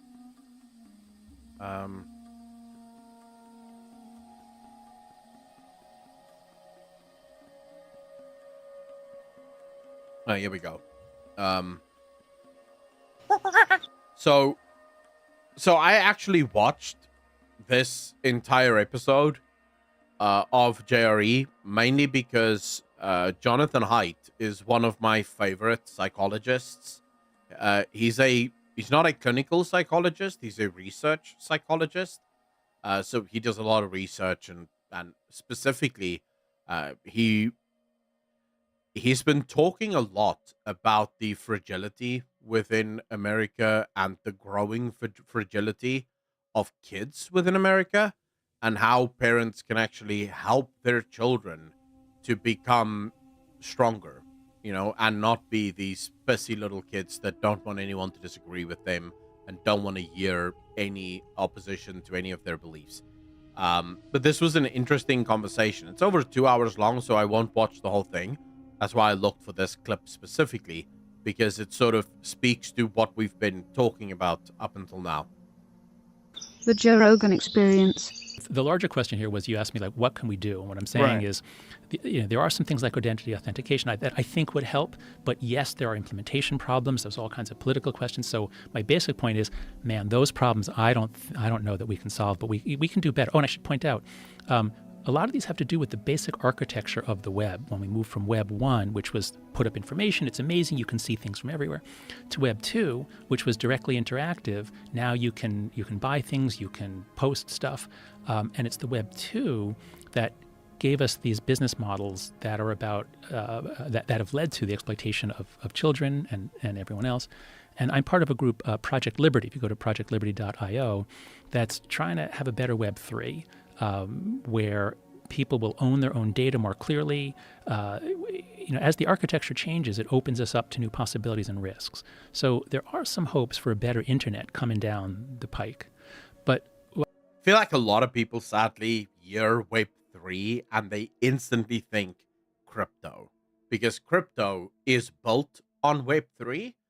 But in reality, crypto is just one part of Web 3, kind of like what Amazon is part of Web 2. It's just a small part of the actual thing. The real value behind Web 3 and the architecture of it is built around this idea of much more control over who gets to see what, where you go, what people get to see when you go there, and then also just the ability to monetize. If someone wants to take your data, for example, you need to be able to monetize that as well, because it is ultimately your data.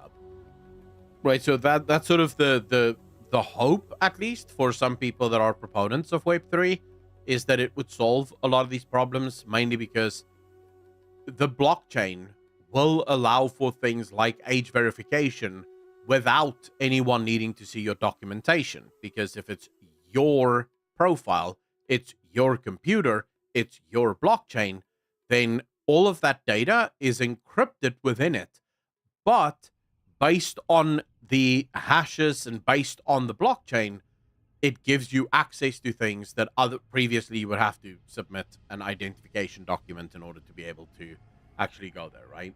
Well, I just wanted to put all this stuff out there about democracy to say this is really hard. But when we talk about kids and mental health, this is actually amazingly doable. We could do this in a year or two. And the key to solving this whole problem with kids is to understand what's called a collective action problem. So there are certain things where, if you have a bunch of fishermen and they realized, we're overfishing, the lake, let's reduce our catch. And if one person does that, no one else does, well, then he just loses money. Mm-hmm. But if everyone does it, well, then actually you can solve the problem and everyone can do fine. That is social actually media, true. What we see over and over again is kids are on it because everyone else is. I was talking to my brother about this, and it's something very different, but in the same vein. It's one of the reasons why boycotts don't really work, right? Why boycotts are so wildly unsuccessful. And it's exactly this thing. There's such a thing as principled boycotting, which means I'm going to boycott this company, even though it probably won't make a difference. I don't support what this company is doing, and therefore I will not buy from them. You're not going to close, one person isn't going to close down the company. And since most people won't boycott the company is going to do just fine without you. Human beings don't really like that. If I'm going to lose out on using this company that is clearly the easier company to use, but everyone else is going to continue to use this company, I'm not going to do that. Right? So yeah, what Jonathan Haidt is describing here is very relevant. Unless we can get all of the social medias on board with this idea of protecting children and making sure that kids don't have access to these sites, Facebook isn't going to do it if Twitter or X and YouTube don't follow suit, right? Unless they know that everyone is going to be playing by these rules, no one's going to play by these rules. Kids are on it because everyone else is too. Yeah, but kids should actually be playing outside, dude. We should bring that back. And parents are giving their kids a phone in 6th grade because the kid says everyone else has one and I'm left out. And over again, you see this. When you ask kids, how would you feel if I took your Instagram or TikTok away? You're like, oh, I'd hate that. But then you say, well, what if it was taken away from everyone? What if no one had it? And they almost always say, that would be great. Dude, that was wild. Like, if you watch the whole thing, he actually goes into the study that did this, that asked kids in school, how would you feel about, us taking your phone and removing Instagram? No. But if you're removing it from everyone, most kids actually feel happy about that.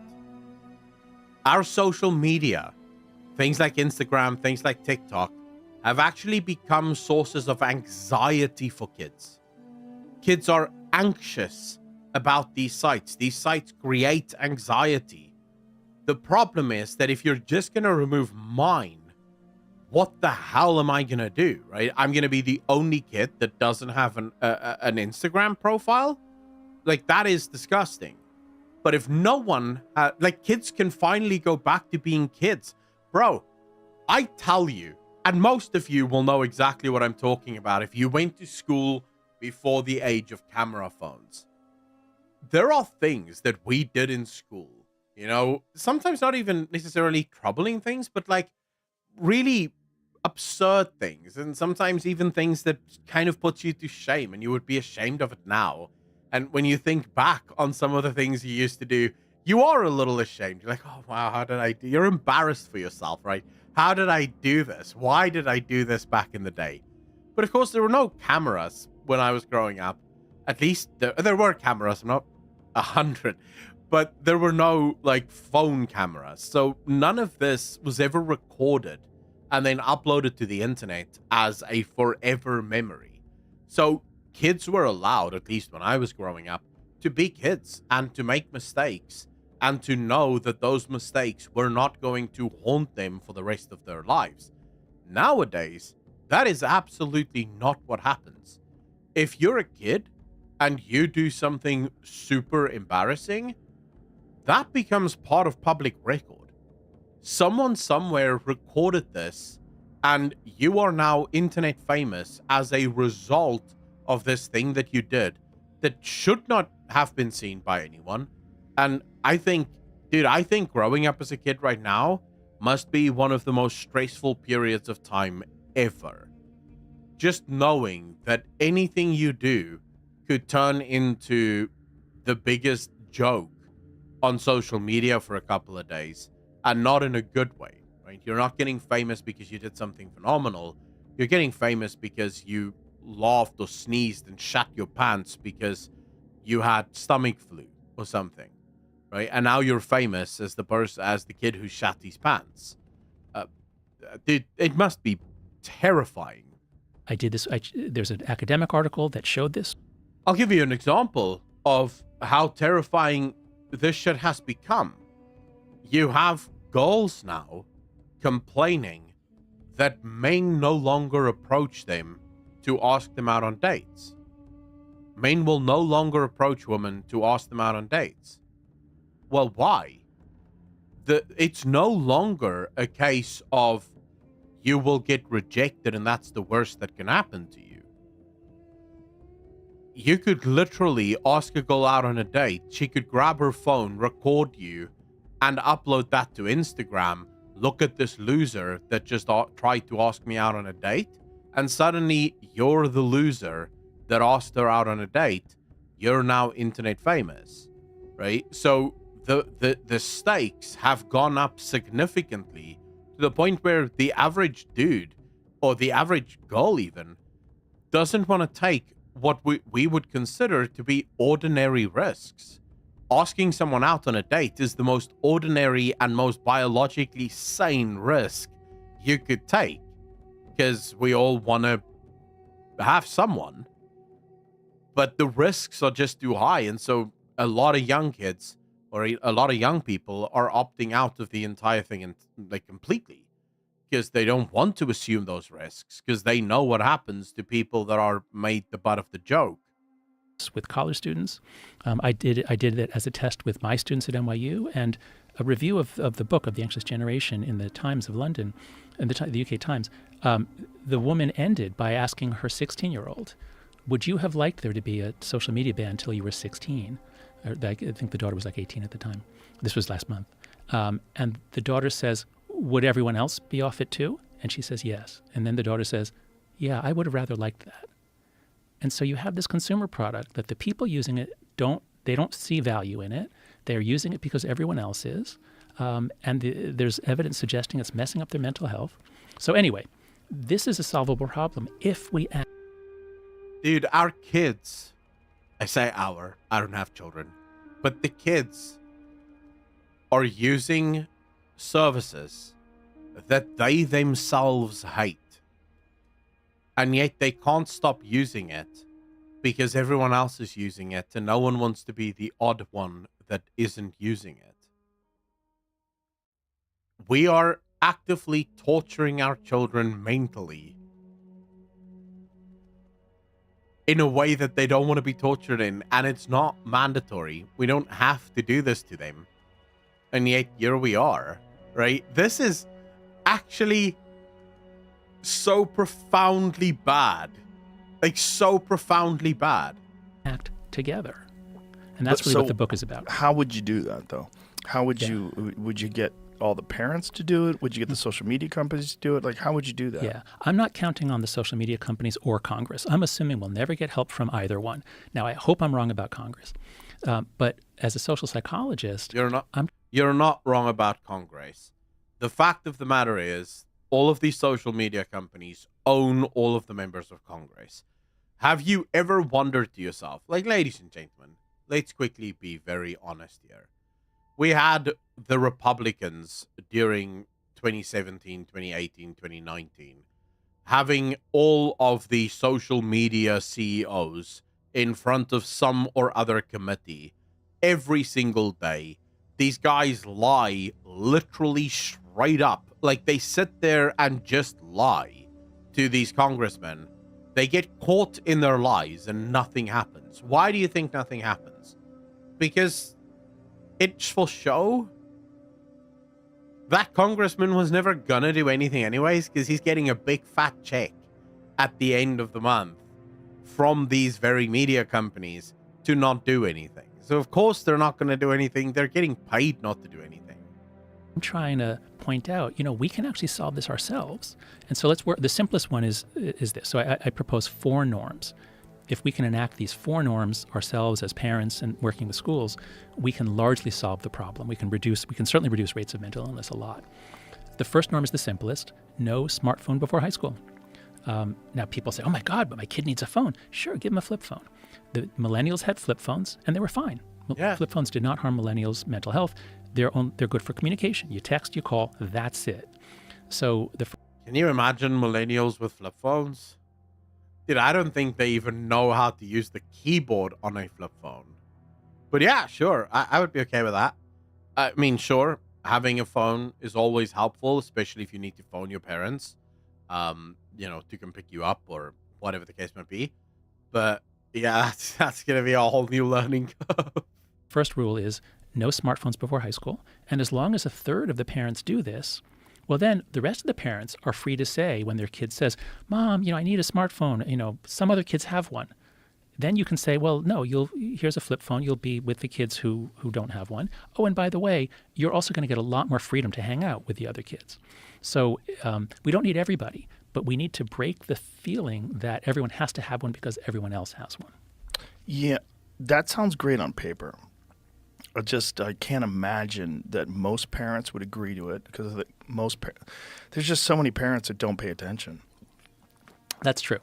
Especially two families where 2 people are working. Yeah, no, you're right. When we look right now, it's kids with married parents are trying harder to keep the kids off. These things are good babysitting devices in the sense that the kids are off doing their thing. You don't have to think about them. So it is true that this would not be adopted universally at first. But I think we could still develop. It may not be adopted by everyone, but if enough parents start doing this, peer pressure will take over.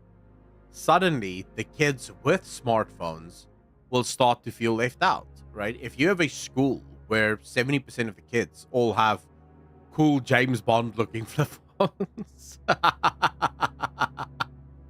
and they're allowed to play a lot more and they're allowed to go outside and be with their friends a lot more. the other kids are gonna want to be a part of that, right? No one wants to be the odd one out. And so that's all you need. You just need these kids to be the odd one out. And then they themselves will come to you asking for a flip phone instead, because the smartphone, makes them feel like a pariah.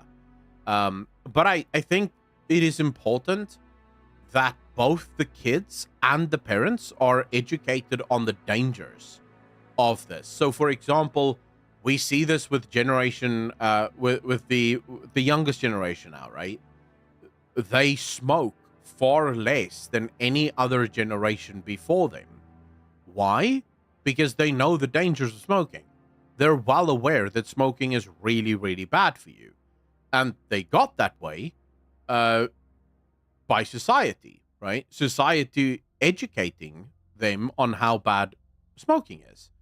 And the same is true for phones. If we really started to educate young people on how bad social media is for them, I think a lot of young people themselves will start to reject it, just as a way of, not screwing themselves up when they're older. Because I can tell you, when I was growing up and when I was in school, smoking was the cool thing to be. If you weren't smoking, you weren't one of the cool kids. Every single one of us smoked. And, we would hang out in between classes, during break, smoking in the bathrooms. All of us smoked because you were cool as shit to be a smoker. Nowadays, I spoke to my cousins when they were in high school, and none of them smoked. None of their friends smoked. It was like smoking was just completely not acceptable. If you smoked, you were actually one of the sort of odd kids. Like, who gives a shit about that kid? And you can do that with social media as well.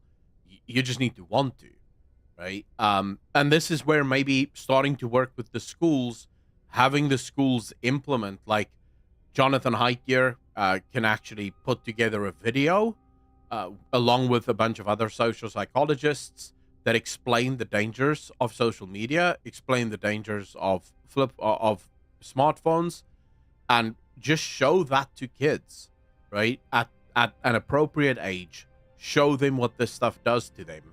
And I think you will have a lot of these kids going home to their parents being like, yeah, I don't want this. Take it away. I don't want this.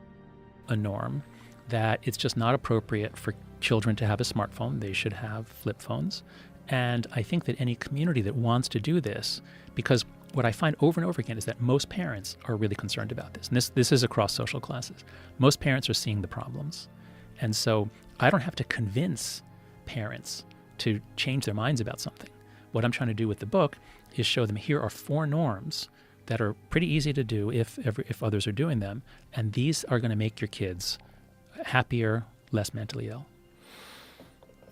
Yeah, like I said, it sounds like a good suggestion. I just don't imagine that with the momentum that social media has today and the ubiquitous use that kids are going to give it up.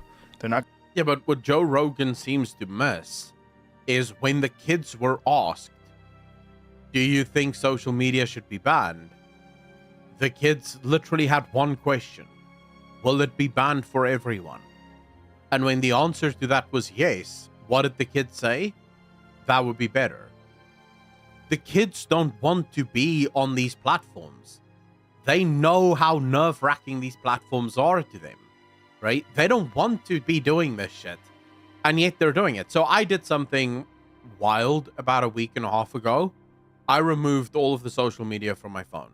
I have no social media on my phone anymore at all. If I want to get into Twitter, I have to physically log onto my computer and go onto Twitter.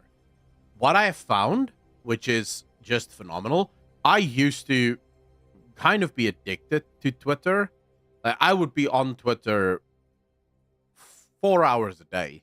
When I was in streaming, I'd go down, I'd make a coffee, I'd be on Twitter, just checking through the news, doom scrolling as I go. I would be tweeting about all sorts of random bullshit. And then you find yourself being in this thing where you have to constantly be tweeting because you have to be part of the conversation and everyone has to see the conversation evolve around you and you're part of it, and you start thinking about things in very weird ways. And I found the same thing with Instagram. I would lie in bed at night and I would just be scrolling Instagram reel after Instagram reel after Instagram reel for hours on end. The same with the YouTube app, right? And at first, I just deleted the YouTube app, I deleted Instagram, and I deleted X. But then I found I would log on to the YouTube Studio app, and now I would be scrolling comments on the videos.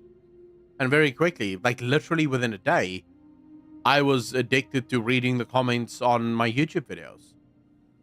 Because my brain is looking for something to scroll.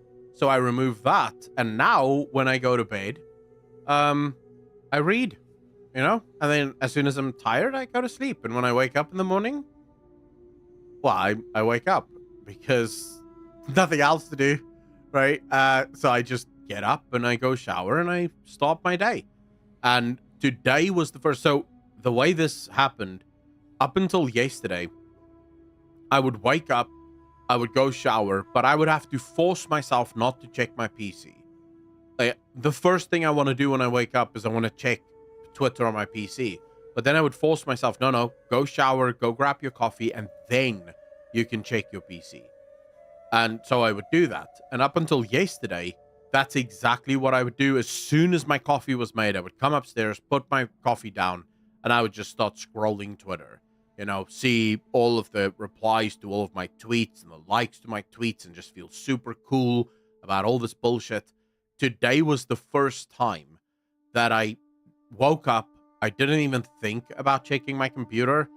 I showered, went down, made coffee, stood downstairs speaking to my brother for like an hour and a half. We were talking about religion. I came back upstairs. I made 2 videos. Started editing all of my videos, uploaded the videos, made the thumbnails, left to go buy food, came back, and as I was starting to set up for stream I wasn't setting up for stream yet. It was a little bit earlier than that, but I came home and then I checked my Twitter for the first time. So it's like, I think 3 hours or 4 hours after I woke up was the first time that I actually checked my Twitter. And it's only because I remembered, oh shit, I haven't even seen Twitter today yet. It is actually freeing. It is actually freeing to realize that I'm not caring about that shit as much anymore. And that it took more than a week to actually get to this point. And I'm hopeful that eventually I'll just forget Twitter even exists, right? I will barely ever check it outside of for work or whatever. Not going to want to give it up. I think there's a lot of kids that have had problems that if you talk to them alone and you say, wouldn't it be better if social media didn't exist, if they've been bullied or what have you, they'd say yes. Yeah. But the idea of getting a massive group of people to adopt this is highly unlikely.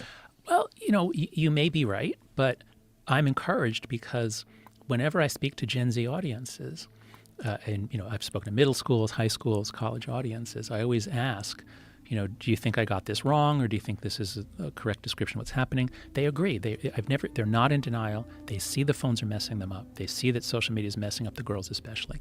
So, even in middle school, certainly high school, the kids actually agree that this is a problem.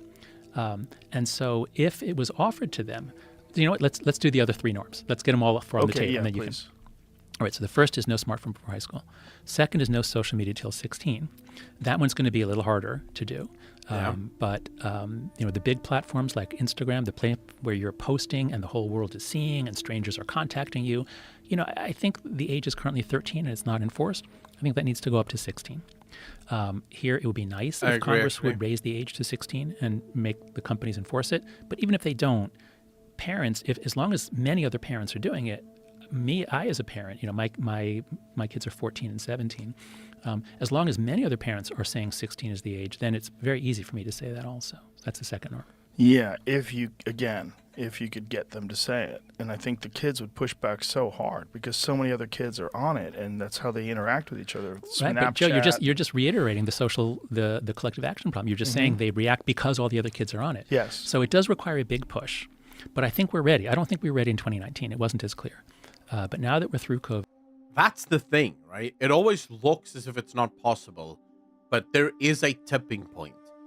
Kids are not stupid. Even though they sometimes act really stupid, they're not stupid. As Jonathan Haidt just explained here, they know, the kids know that this is messing them up, right? They know. I knew this. But why do you think I uninstalled all of these apps from my phone? It wasn't because it was the healthiest thing for me and I was loving all these apps on my phone. I have known for about a year and a half now that I hate these apps because I feel like these apps control my life. I feel like I can't get away from these apps. And yet, I felt like I had to be on them because otherwise, what the hell am I doing, right? I'm a content creator. I should be where the content is created. But then somewhere last week, I just had this moment where I was just like, dude, I can't handle this anymore. I really don't want this anymore. And I just uninstalled it, even though I knew that it was bad for me. So I think there's a lot of kids out there that fundamentally understand they hate these apps. And if parents just came together with a large enough push and said no more of these apps until you're 16, I think a lot of these kids would be like, thank you. They won't say thank you. They'll sort of, protest, but they'll accept it because it is what they actually prefer. Social media, but I was a big streamer on Twitch for a decade, roughly 10k viewers, and one morning I just said, no, I'm good. Social media is cancer. Rustic J, it is, right? I love the video part, right? So I like making videos, and I like streaming. I love streaming. But that's because it feels more, it's more natural. We're sitting here, we're having conversations. I like this. And I think this is a natural way of interacting with one another, or at least as natural as can be. I don't think that is true for Twitter. I don't think that is true for things like Facebook. And I definitely don't think that is true for Instagram. If you go on Twitter, you're not actually getting interactions with people. So if I just go on my Twitter right now, right, and I look at my Twitter here, I'm not actually getting, there's no interactions here, right? I'm not actually interacting with anyone. I'm seeing random thoughts from random people, and none of these people actually have, I don't know who they are. I don't know their mindsets. I don't know the way they think about the world. I don't know if they're good or bad people, because it's impossible to derive from a single tweet what type of person you're dealing with. This is also not a conversation. It doesn't actually count as the fact that something like Twitter is even called social media is a bit of a stretch on the word social, right? Because what social media? When you say that this is social media, what is social about this? This is just a bunch of people throwing up their random thoughts on the internet and other people clicking the like button on those random thoughts on the internet. And what's worse, every single person that is uploading to this site and every single person that is sharing their thoughts is doing so because they want to be famous. They want to see that little like button go as high as humanly possible. So more often than not, you're not even necessarily getting good thoughts. You're not necessarily even getting healthy thoughts. You're getting whatever will get the most amount of people to click, right? That is it. And I think that is super bad for society. And I know because I will do that myself sometimes, where I catch myself wanting to tweet something. And I've sort of started to think about this a lot more. So now when I want to tweet something, I'll always stop myself and I'll go, right, why are you tweeting this? are you tweeting this because you want other people to see it? Or are you tweeting this because you actually believe this? And if it is because I want other people to see it, I immediately click off and I leave. That's it. I'm not tweeting that. Right? Even though it's something that I just thought about and I thought this could be a really funny thing to tweet, I'm not tweeting it because I was clearly just wanting to tweet that so other people would see it. And there's no value in that as far as I'm concerned. So now the only things I will ever retweet is things that I want to cover on stream so that I have a record of those, or things that I actually think is important. That's all you'll see. Here and there, I'll retweet something funny if it actually made me laugh, right? Because I do like funny shit. But for the most part, that is what I try to do because I don't believe that these things are good for us. And I genuinely don't think something like Twitter. I personally believe that a lot of the world's problems could be solved if X or Twitter did not exist. But now that the numbers are through the roof, I think we're ready. And if it starts in some places, not others, that's okay with me. That's the way it's going to be. And then we'll see whether it spreads. And then we'll see the data. Roaming Firebat, take care of yourself, bro. You know, smoking was highly addictive. It was very common up through the 1990s. And now it's very rare in high school. Very few high school kids smoke. So it's possible to change norms. And what was the third? The third is phone-free schools. And this one is happening. This is already happening. So I've published articles in The Atlantic and on my Substack, afterbabble.com, bringing together the research. When kids have a phone in their pocket in school, they're going to be texting. Because if anyone is texting during the day, during the school day, they all have to check because they don't want to be out of the loop. They don't want to be the one who doesn't know. So when kids started bringing smartphones into school instead of flip phones, academic achievement actually went down. Kids are stupider today than they were 15 years I'm glad that's confirmed because I had a feeling.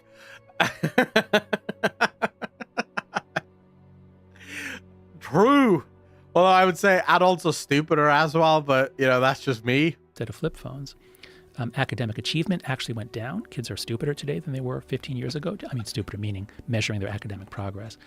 After 50 years of improvement, it turns around after 2012. And this is true in the US and internationally. So there's just... Namod, I think phone-free schools is an absolute must. I'm sort of...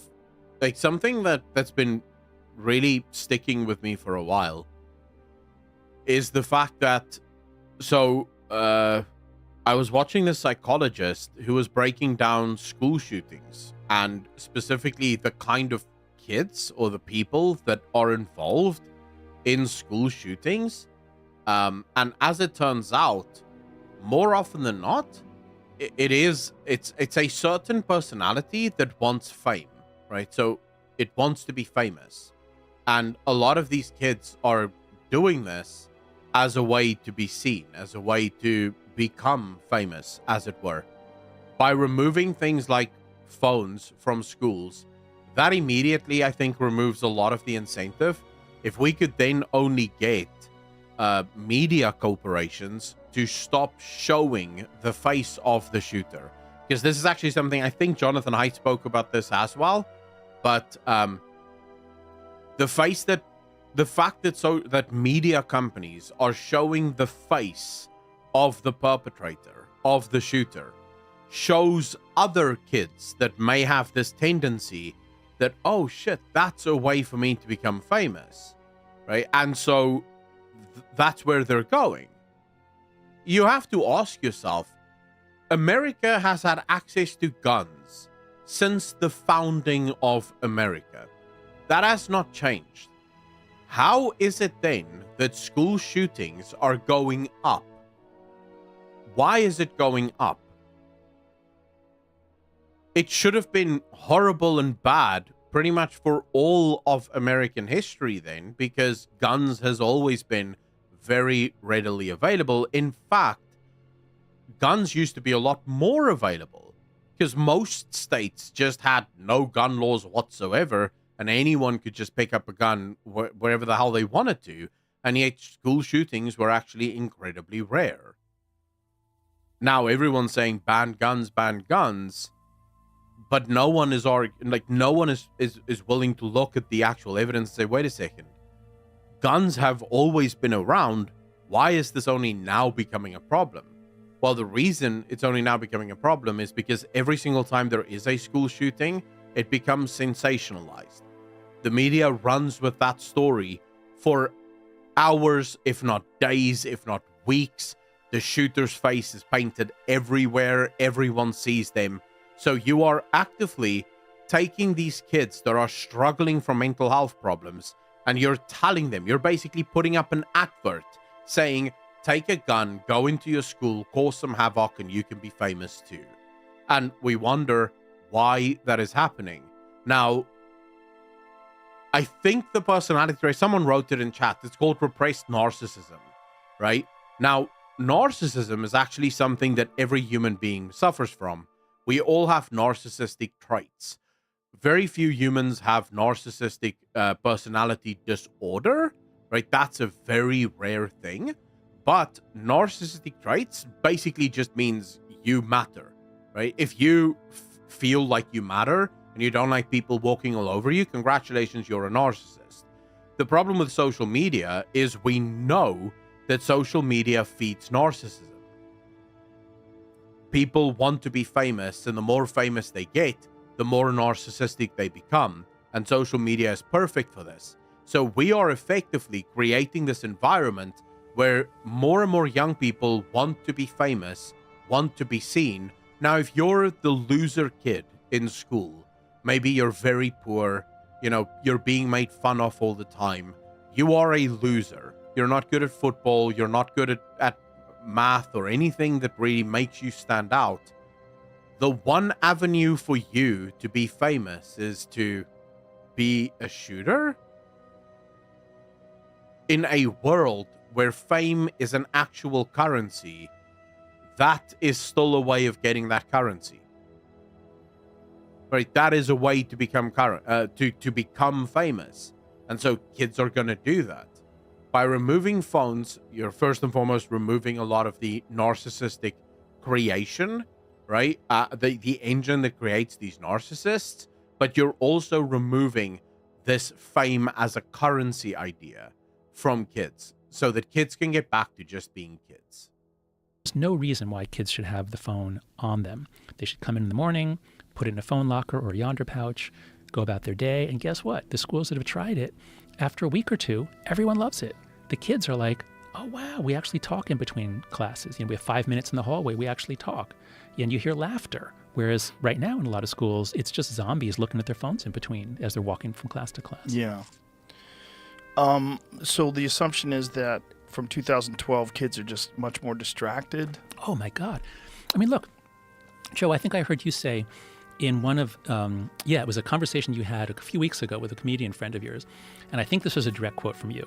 My fucking phone runs my goddamn life. Does that sound like you? Yeah, it sounds like me. Okay. So, as adults, we have a fully formed prefrontal cortex. You and I had a normal childhood. Our brains developed. We have the ability to stay on task. And man, it is hard. With notifications coming in, there's always so many interesting things you could do instead of what you need to do. So it's hard enough for us as adults. Imagine if you didn't have a normal childhood where you did. CD Stag, I love these stuff as well. Like it's super fun to talk about and to learn about, right? And just to see where people are, right, on this stuff, because I think I would wager most people know that social media is a problem. We just don't necessarily know why. But I think if every one of you in chat right now, if you're really honest with yourself, you would all admit social media is a fucking cancer. You hate social media. And yet we can't get enough of it. We're like an addict, like that meth addict that knows that this is bad for him, but just can't stop. Just keeps going back for more. One more hit, just one more. That's all we need. And I really do think that it is important to have these discussions and to take a look at this shit. It's a great discussion. Problem is people can't sit down and have a conversation these days. It's my way or I hate you. It's sad. Neil wonder if that is sadly also true. But I think, again, a lot of that plays from social media. Remember, we just spoke about this. Social media has shown itself to be the perfect vehicle for creating little narcissists.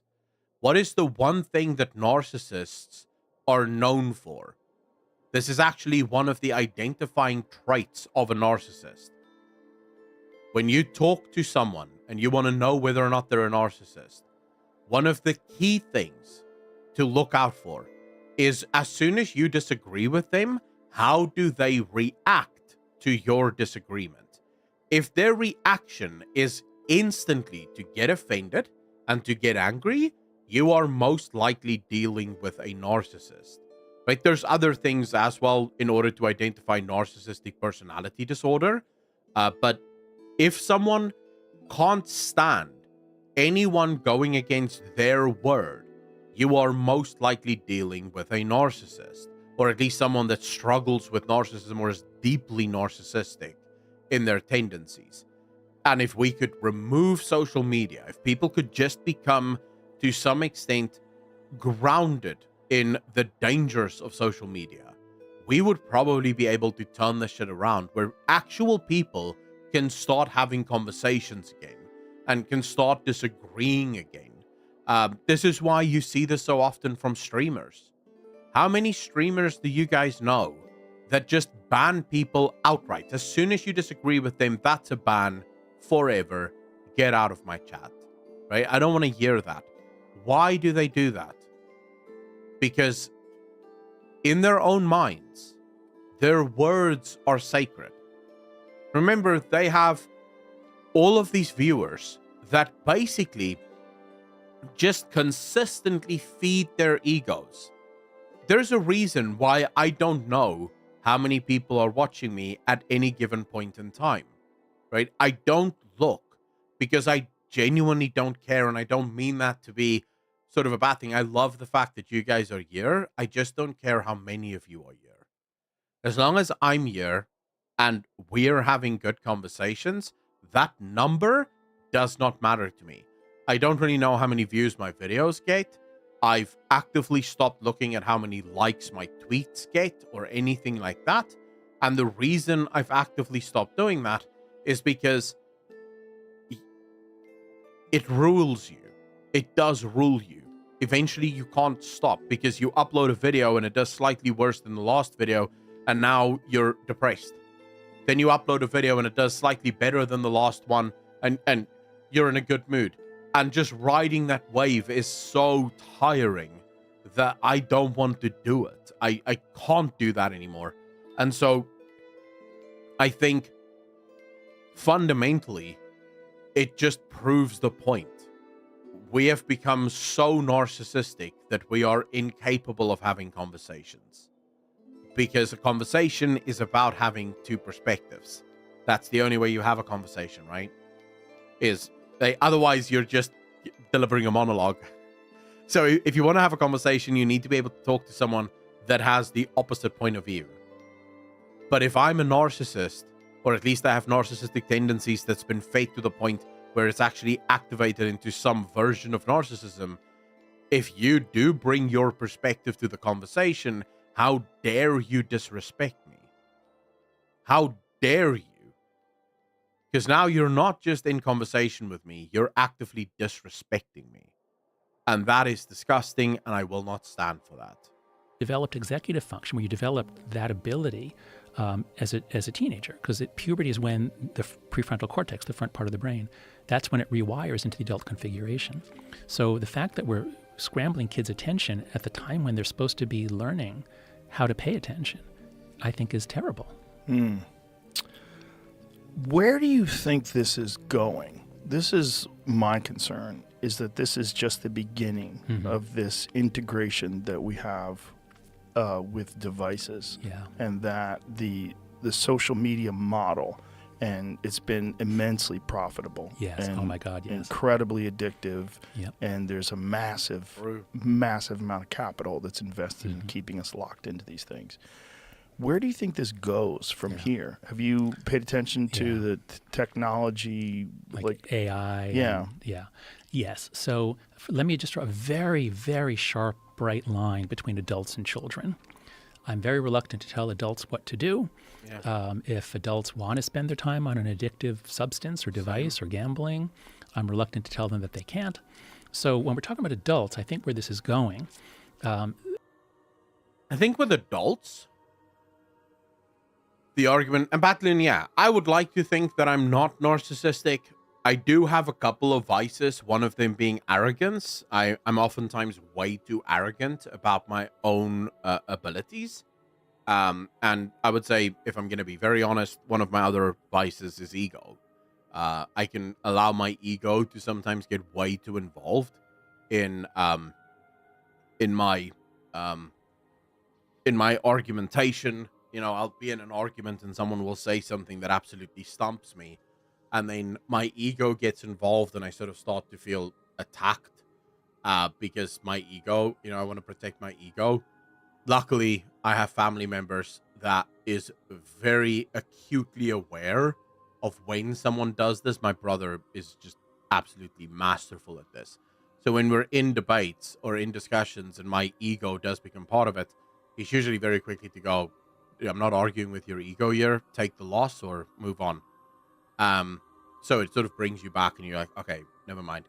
That's perfectly fine, right? But yeah, I would say I don't think I'm a narcissist. I have definitely narcissistic tendencies, the same as everyone else, but I like to believe that they're mostly healthy. Narcissistic tendencies are not like super unhealthy. The part of that can obviously also just be the fact that I'm not like the most successful streamer or YouTuber on the planet, right? So I'm not famous enough to be a narcissist. So that's also possible, right? But either way, I'm pretty happy with where I am. Occasionally I find those people in real life and tell them they've been poisoned by social media, and they look at me like I'm insane. Well, the thing that I wanted to say, Howard, about this is, while I agree fully with John here that we can't tell adults what to do, I do think it is important that even adults be educated on the dangers of social media, what social media does to you, because I do think one of the things that allowed me to break free from my social media addiction is exactly that, right? Watching videos about how bad social media is for you and just, what you need to do in order to break away from it. And I sort of wonder if, remember at the start of the stream, I told you guys that I'm feeling incredibly blank today, like incredibly neutral, as if nothing is super exciting. I'm not depressed, but nothing is super exciting. I have this super blank feeling about me today. And I wonder if that isn't the lack of dopamine overload that social media had brought me for so many years. For so many years, my brain has been completely hopped up on dopamine. And now that I'm depriving it finally of all of this dopamine, it's kind of going through its own sort of detox system, where hopefully eventually I get back to a place where joy becomes a thing. You never know. Or maybe this is just normal. Maybe this is, you guys go through life just never being super excited about stuff. Yeah, maybe it is normal. Just being blank most of the time. You must, how you doing, bro? I feel like that most of the time, except for when I'm talking to my friends in Discord. The only time, like, I'm always neutral. Like, that's not really what I'm talking about. So I don't suffer from depression. I don't suffer from any mental illness. I've been depressed in the past, but that's when depressive shit happens, right? But I've never been like depressed as in clinically depressed, right? What I'm talking about here isn't so much sort of that overjoyed phase of just jumping. I don't ever get that, right? What I'm talking more about is like everything I do feels neutral at the moment. You know, before I went live, I was watching this video.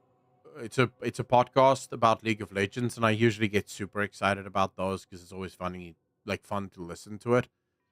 And then I was watching it before the stream, and I was literally sitting here just like this, going, "All right, that's fine." And then I clicked off it because, yeah, I didn't get any joy from watching it. I don't know if it's maybe because I'm feeling a little sick. My body is maybe getting back to that, or like it could be a million things, right? Who knows? But yeah, I wonder if it's maybe the social media thing, or maybe I am just for the first time in my life experiencing depression. Who knows? Although I don't feel depressed, I don't feel sad or anything. Is well, where it's gone so far is everything that you might want becomes available instantly and for free with no effort. And so in some ways that's a life of convenience, but in other ways it's messing us up and it's making us weaker. So, you know, you want sexual satisfaction. Okay, here you go, free porn. And it gets better and better. I want sexual satisfaction. Let's go with that. How do I get that? And more intense. You want a girlfriend or boyfriend who you can customize. You have that already. Customize. Yeah, I don't know about the customization thing. Yeah, girlfriend could do. Let's go. How do I get that though? Advances in robotics. What are the rules here? Like, is this like make a wish, or what do I do? What's the rules here, Jonathan? It's just a matter of time before AI girlfriends are put into these incredible female bodies that you can customize. So I think the adult world, for young adults especially, is going to get really, really messed up. And again, I'm not saying we need to ban it now. But what I'm saying is, for God's sakes, don't let this be 11-year-old children's lives. Let's at least keep children separate from all this craziness until their brains develop. And then they can jump into the whirlpool and the tornado.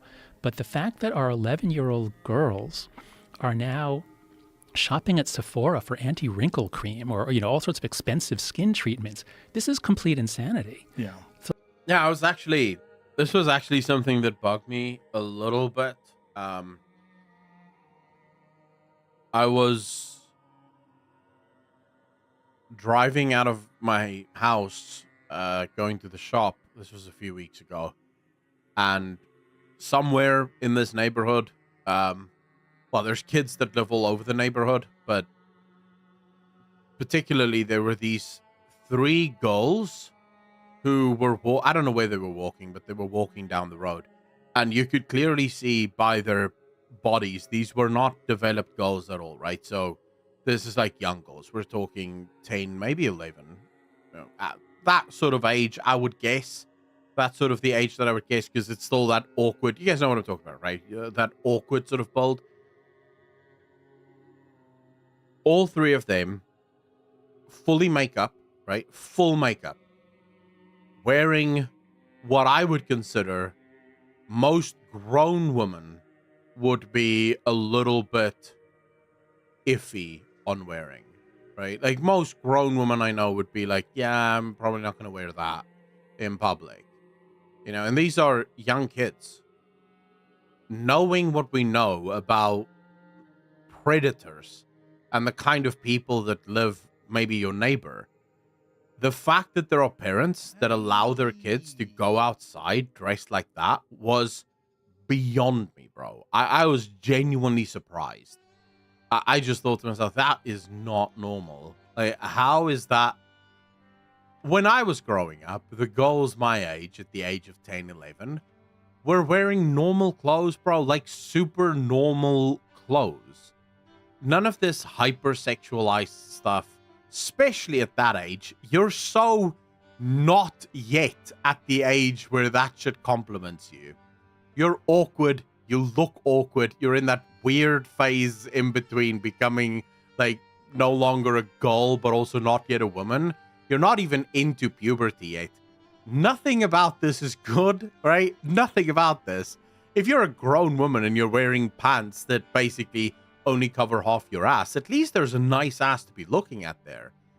When you're that young, there's nothing. Why are you doing this? the only people that find that in any way, shape, or form kosher, I guess you could say, would be someone that's not quite fucking right in the head and should not be anywhere near your child to begin with. I don't know. It was wild to see that. Words are air. I can say it nonchalantly, but the struggle is still real. Point is, you can't expect others to accommodate. You just have to deal with it. If you don't have good sexual education courses that arm kids with knowledge, they will learn by teaching themselves, and there are bad ways to learn things. Again, I think parents are super important for this. Should follow these girls to get predators at least. You know the saying, just because they make it in your size doesn't mean you should be wearing it. True. Or worse, Epic, they will learn from social media, aka what is happening today. Yeah, that's actually the worst part of it. Have you seen the TikTok, covering the topic of Gen Z is aging faster than millennials? Wait, really? Is that real? How so? So let's at least protect the kids until they're through puberty. Well, that would be nice. That would be nice. It's kind of essential, I think. It's just the way I see adults being so hooked on these things. There's so many adults that I know that are engrossed in this world of other people's opinions of everything they think and say. That's right. And it just doesn't give you enough time to develop your own thoughts and opinions on things. That's right. So many people are dependent upon other people's approval. And there's just so many people that are addicted to interacting with people online and not interacting with exceptional people in the real world. Yeah, that's right. One way to think about this is let's look at junk food. That's a very real problem. So, and this is a study that was done actually a long time ago. But basically, what the study found was this is particularly bad for young girls. Young boys, not so much, but young girls very specifically. They suffer because of social media, specifically apps like Instagram. Because remember, when you're uploading a picture onto the internet, you're doing it to secure likes, right? Likes and comments. But now what happens in school when you're the only girl in your group of friends that upload your picture to Instagram and no one likes it? Like, all of your friends are getting hundreds, if not sometimes thousands of likes. They're becoming super famous and you're not getting any likes. So suddenly your outward appearance becomes everything. Right, and everything now starts to revolve around your outward appearance. I was having this, it's sort of tangentially relatable to this, but it just made me think of this. I was having this debate. So about a week ago, I tweeted, there's a study that found that girls prefer dad bods to, six packs and shit of that nature. And I just doubt that, right? I highly doubt a study like that. And the way I doubt it is if I gave you one guy that I cloned into two guys, it's the exact same guy, exact same personality, exact same everything. One of them have, not like me, I don't have a dad bod, I'm just fat. But one guy has a bit of a belly, the classic dad bod look. And the other guy has a six-pack. Guaranteed, the overwhelming majority of girls will go for the guy with a six-pack. Like, that is just, it is an abject lie that you would prefer to go for the guy with the belly. That's just not true, right? So what it boils down to, and I was having this discussion with a mutual on X.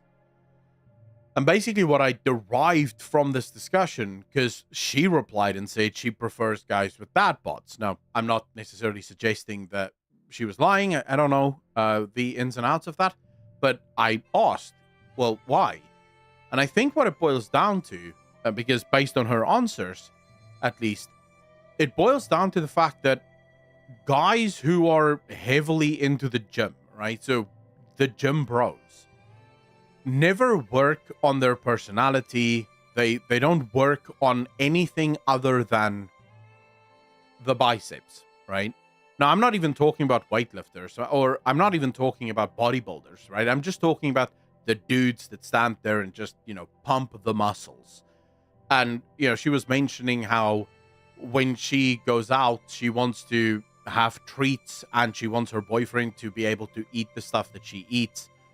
She doesn't want to worry the whole time about just rice and chicken because he has to watch his six pack, and all that shit.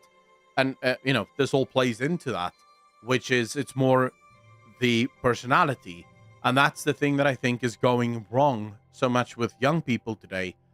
It all becomes about the look, right? Because remember, on Instagram, no one knows whether you're intelligent. No one knows whether or not you're smart, or whether or not you're funny, or whether or not you have a great personality. It's all about the look.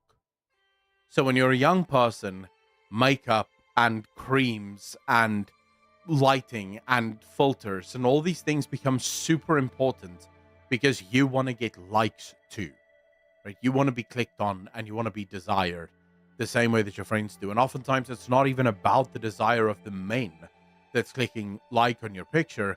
It's just the fact that you are competing with your friends for likes and you don't want to be the only one that doesn't get it. It's super unhealthy, especially I think for girls. Guy that feels like hugging a sack of steaks, they are not nice to lay on. Yeah, but if it's a guy that's muscled and fucking big biceps, he's not going to feel like a bag of steaks, is he? He's going to feel like a guy with muscles, right? Which became very popular after the Second World War. The manufacturing of food became very good. There were science labs. At Frito-Lay, they studied the exact degree of tensile strength that a chip should have before it snaps. And, how do you make this? What's the perfect crunch? So they designed the foods to be as addictive as possible. And in the 70s and 80s, Americans switched over to a lot of junk food and we became obese, like a huge increase in obesity. And that kept going on for a few decades. As I understand it, obesity has finally turned around a little bit. And many people are still eating huge amounts of junk food, but at least some people are beginning to say, you know what, I'm going to resist that. Deep evolutionary programming for fat and sugar. The companies played to that. They hijacked those desires and they got us hooked on junk food. But we're after 50 years, we're making some progress in pushing. Dude, I literally watched a video on this yesterday. And I realized this has nothing to do with the social fabric of society, but I was watching this documentary, or actually it was a talk by an actual scientist. They took a group of people, it was 40 people, right? 20 people in a group. They had one group on a highly processed, hyper-processed diet, right? So all of the food is hyper-processed food. And then they had the other group on a pure natural diet. So only natural foods. Both groups got 5,000 calories a day. Now, for anyone that knows anything about calorie counting, 5,000 calories a day is about the equivalent of 2 people at least. Very few human beings, ordinary humans, require 5,000 calories a day. Unless you're living in like the fucking North Pole, in which case, sure. But for most people, it's between like 2,500 and maybe 3,000, 3,500 in order to maintain your weight and just be fine. 5,000 is a lot of calories. And they put the groups on this diet just 2 weeks, right? And then they swapped. So the group that was on the hyper-processed food moved to the natural food and the other group moved to the hyper-processed food. What they found, and this is super interesting, in both instances, firstly, the group that was on the natural food ate, on average, 500 calories less than the group on the hyper-processed processed food, and also lost 1 kilogram over the course of 2 weeks, versus the group that was on the hyper-processed food that gained 1 kilogram during the 2-week period in both groups. So all of this calorie counting and all of this bullshit may actually be a result of us having very terrible diets and eating just terrible food. back and having healthier snacks and eating less. What's the root of that progress? I don't actually know the numbers. I just know a few years ago I saw something that for the first time obesity actually went down in the United States. I don't know that that's still true today, but this was like 3 or 4 years ago. Before COVID, I saw something. Do we know what caused it to go down? I don't. I'm just assuming that this is an issue that we dealt with as a society, and we didn't know what we were doing at first. Epic Thulu, MSG is like the least of your worries. So I was watching this particular discussion shows you, for example, so I've been completely like soda free for about a week now. I haven't had soda in about a week, right? Just coffee and water, that's it. And the reason for it is this hyper processed diet that I just don't believe is good anymore. Because the problem is, you think to yourself, you know, you're drinking a drink that is completely sugar free, right? It has nothing in it. And it is, right? I still have my old bottle from a week ago right here, right? This was a week ago. It's still under my table. If you look at the back here, right? There's nothing there, like zero. Everything is on zero. So this makes it good, right? This is a good drink. It's not going to make you fat. As it turns out, that's not true. That's not true. It is actually going to be so much worse for you, because when you actually look at the ingredients, and they were specifically looking at Diet Coke, there is one of the first ingredients in there is a thing called caramel something. And they say actually that caramel thing immediately makes you think about caramel, right? Taking sugar, melting it down and turning it into caramel. But it actually has nothing to do with caramel. It isn't even related to caramel. What it is a waste product from soybeans. So the soy farmers, after they processed the soy, they were left with this waste product that they didn't know what to do with. And originally they just threw it away. And then someone figured out, wait, actually, if we put this through a massive amount of processing, we can turn it into an actual solid that we will call caramel E45 or whatever, because after all of the processing, it creates the flavor of caramel. So it isn't caramel. It has nothing to do with caramel. But if you put it into a drink, it becomes the flavor of caramel. And as it turns out, those hyper-processed ingredients, our bodies don't know what the hell to do with it. Right? They don't know. They have no idea. What are they supposed to do with these hyper-processed ingredients? Any sugar-free soda is way more poisonous than just plain sugar ones. Geratis, that's super true. The guy in the talk actually said that if you have to have soda, just drink normal ones, because at least then your body knows what it's doing, right? Because what they found was, when you drink diet soda, the hypothesis is that because these things contain empty sweeteners, so these are sweeteners with no nutritional value whatsoever, right? They don't add anything. They're just sweet. Your blood sugar levels will stay the same or even go down because you're not actually getting sugar in it, right? Then for a while, they sort of argued, or they thought that can't happen because your body is actually incredibly well designed. So the second you taste sweet on your tongue, your body actually starts to get ready. It goes through a shit ton of processes because the tongue tells the brain something sweet has just entered the body. The brain goes, right, boys, get ready to accept sugar. Because remember, we grew up with sugar. We have sugar. We've had it for thousands and thousands of years. It's in most of the foods that we eat. So our bodies are very good at breaking down sugar. And it creates all of the processes that's going to absorb the sugar, break it down, put it where it needs to go, and get rid of whatever it doesn't need. Your body goes through those processes. So they said, well, actually, they think what will happen is you'll have insulin. So your body will have an insulin response. Your insulin will go up because that's the body's natural way of dealing with it. Turns out that's not what happens, actually. Your blood sugar level rises when you drink when you drink artificial sweeteners. It actually increases your blood sugar levels. And that's wild.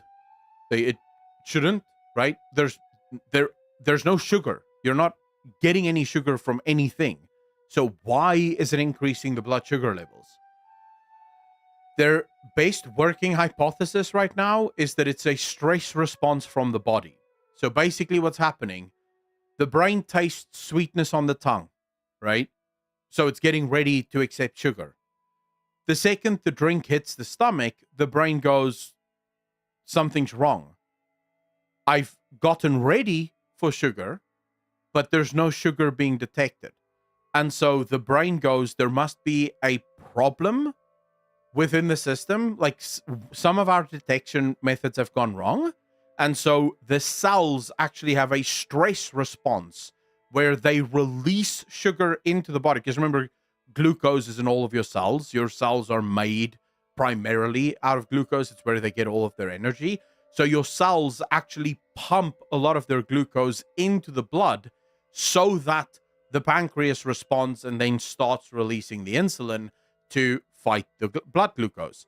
Because your brain is going, we missed the sugar, so we have a bunch of unaccounted for sugar running around the blood. We need to get that up so that we can have the proper response to get rid of it. Because the insulin is supposed to get the blood sugar into the cells, right? So your body literally goes through a stress response where it basically invents a blood sugar level so that it can have the appropriate response. So you're actually confusing the shit out of your body when you're drinking something as silly as a diet soda. Because your body is literally going through the exact same motions as if it was getting sugar. So you may as well just drink actual sugar, because guess what? Your body is really good at handling actual sugar. It has no problem. If you were to drink a Coke, your body knows how to break that shit down. Of course, it can't deal with all of the other hyper-processed shit that's in that. But at least the sugar, it knows how to handle that. First, and we got hooked, and the efforts to educate people and to develop healthier alternatives. Wonder if citric acid being used as a sweetener has the same effect, like the zero sugar Rockstar I'm drinking. CD, from what I've been able to discern, they can't find a single hyper-processed ingredient that is actually good for us. Like, none. Our bodies just do not know what to do with that. It's not food. It's not supposed to be in the body. And so whenever you consume anything that has gone through any form of hyper-processing, the body has basically a panic attack, because there's stuff in it that it does not know what to do with. It shouldn't be there. It's like you eating a bunch of rocks. The body would have a panic attack if you just started eating a bunch of rocks, because it doesn't know what to do with rocks. It can do a lot of things with a lot of things, but rocks is not one of them. It's not equipped to break it down. You're going to have a hell of a time shutting that out, but you're also going to have a hell of a time just with your body not being sure what the hell's going on. You know, your body has all sorts of responses for things that it knows it shouldn't eat. So if you were to eat something that is just vile, why do you throw up from that? Right? Why do you have a gag reflex to certain things? Because the body knows that it doesn't want whatever the hell is in there. Right? It created this response. This should tell you that hyper-processed foods are so bad because the body doesn't even know what to do with it. It's not having that response where it just throws it up. It's also not absorbing it. It doesn't know what to do. It's just confused.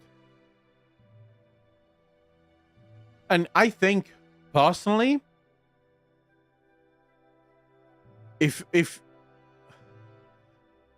so from the talk at least, this is not my opinion. This is from the guy.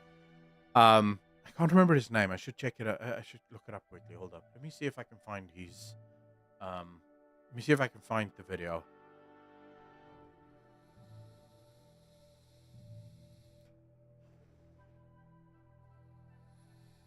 This is the guy. Okay, he's called the junk food doctor. This food is worse than smoking. Chris Van Tulleken, ultra processed people, right? That's the dude. He's a scientist. He's been studying this for many, many years. You can check out this video if you want. I'll link it to you guys. For those of you that's interested in checking it out. There you go. But he basically talks about this, and he says up until the 1960s, America had no obesity problem whatsoever. Very few people in the 1960s, 1970s were obese. And it's not because people were eating less meat or eating less vegetables or eating less potatoes or rice or carbs or bread or any of that shit. People were eating all of the same stuff that they still eat today. You know, they were eating bread, they were eating ice cream, they were eating chocolates, they were doing all manner of shit, right? What changed during the 50s, but then very much during the 60s and the 70s, was an explosion in processed foods, and specifically ultra processed foods. That's where things exploded. And suddenly, specifically in the American diet, but now even more, you know, it's starting to really happen in places like Europe, in places like the rest of the world, where most of the food we eat today isn't food at all. It doesn't even really contain items of food, or at least something that would be considered food. It's just processed from start to finish. And so I would argue you could probably just switch to an all-natural diet, keep eating whatever the hell you want, like make muffins, make scones, make waffles, but make all of it at home with no added bullshit, right? No ultra-processed nonsense. If you're going to make waffles or pancakes or whatever, don't use corn syrup, use actual sugar.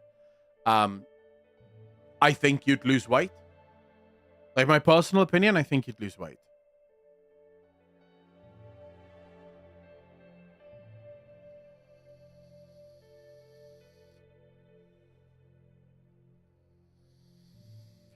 $27 shop? Yeah, pretty much. Try to avoid even touching receipts after grocery shopping because of the shit that's in them. But that's just me. Our land has been bereft of normal levels of nutrients since the 30s. It's sad, right? It's really sad that when you think of your body as like an engine, right? Which it is. It's one of the most advanced engines on Earth. And you think about the fact that the fuel that you put into a car is everything, right? If you put dirty fuel into your car, it doesn't matter how good the car is, eventually it's going to break down. Our bodies, food is the fuel that your body uses, and we're pumping ourselves full of bullshit. And obviously that is having an effect.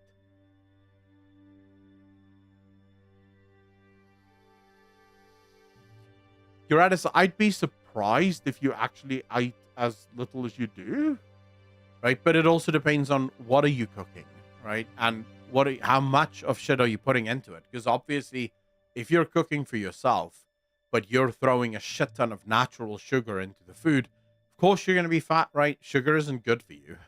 You should actually not eat sugar, and you should probably also try to at least do everything in moderation. If you're going to have waffles and pancakes every single day, yeah, that's going to lead to fat. But if you do it like once a week, maybe on a Saturday, you bake your own pizza, I don't think that will make you fat.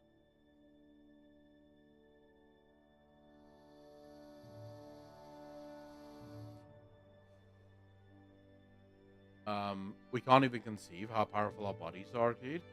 The fact we're still alive after consuming ultra-processed food is testament to this. Well, your body is obviously extremely powerful, and one of the key things that makes it as powerful as it is the ability to heal itself. But if you keep going for decades and decades and decades, it is eventually going to have a detrimental effect that, won't be fixable. So yeah.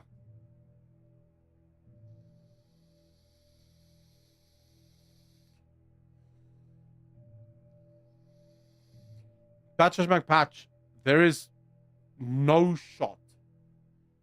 No shot. Not in the context of what I was talking about, that you're making the argument sugar is beneficial. Because I never said don't have any sugar. What was the context of what I was saying? If you're having waffles and pancakes every single day of your life filled with sugar, you're gonna be fat because you're putting way more energy into your body than what it requires. If you're having a teaspoon of sugar once a day with your coffee, sure, I don't think that's going to kill you. I don't think that's bad for you. But also, when you're talking about sugar, what kind of sugar are you talking about? Because potatoes have sugar in it. Why? Because once you consume it, the body breaks it down into glucose, and that's sugar, right? Meat has sugar in it, because once you consume it, the body breaks it down into glucose, and that's sugar. The body breaks everything down into glucose. So you don't need sugar. You don't need to eat sugar ever. Anything you eat will be broken down into glucose because that's what the body uses for fuel. The only difference is when you give it actual glucose, you're depriving the body of a lot of work that it needs to put in order to extract the glucose from food, because you're doing it for it, right? But again, rather do that naturally than go for the hyper or ultra processed food. Beak Young, how you doing, bro? I mean, in what sense? It's very simple. In nature, abundance of sweet foods is present only in summer. These spoil and rot fast, and that means we evolve to become ravenous and eat as much of this cheap fuel and put on weight before the fruiting seasons end, and you will have much harder time finding food. Aragos, so if we go back in like the nature that you're referring to, that's not true. So the overwhelming majority of fruits that we have today did not exist 10,000 years ago. Apples, for example, have been changed significantly even since the 50s to now be multiple types of apples that is consumable and won't actually make you pretty ill or just, have a terrible taste. But no, actually, fruits are actually super rare, naturally occurring in nature, until humans started to cultivate them. You're right in terms of honey. Honey has pretty much been around forever, and we have evidence of tribes consuming shit tons of it when it's available. But I would argue fruits itself, very few, and also very few places that would have had edible fruits available even during the summer months, at least in its natural state, right?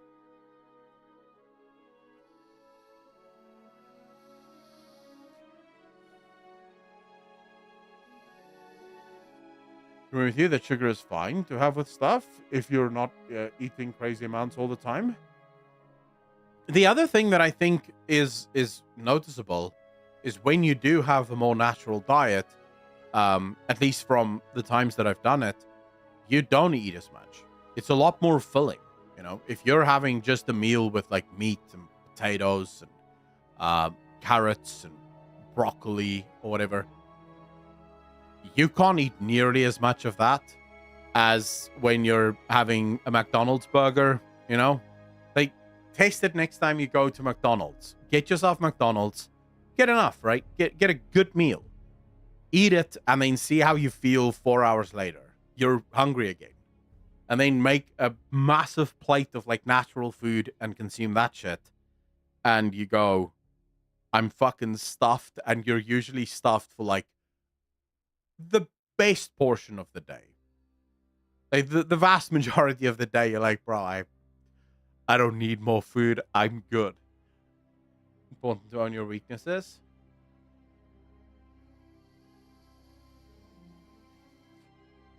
No, I mean, I'm standing here talking about fucking health foods being fat as fuck. So I'm aware of the contradictions. I'm not standing here pretending like I'm some bastion of, good eating. I just like going down rabbit holes. You guys know me. I like rabbit holes. And this just happened to be a new rabbit hole that I discovered. I feel bloated from McDonald's foods. Most likely the processing of the food that's causing the bloating. Are you still doing carnivore? I am. Recently restarted it quite religiously, but I am, yes. For a while, I sort of broke away from it. I can't remember why I stopped. Basically just, inability to hold myself to account, technically. So, yeah, I am. Like, Holzacker online? True. The reason I brought up MSG earlier is because it is very effective and cheap hunger suppressant. That's also true.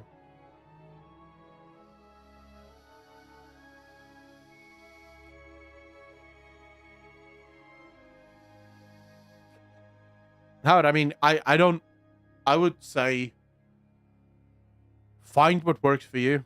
And if it works, it works. If it doesn't, it doesn't. And then move on, I think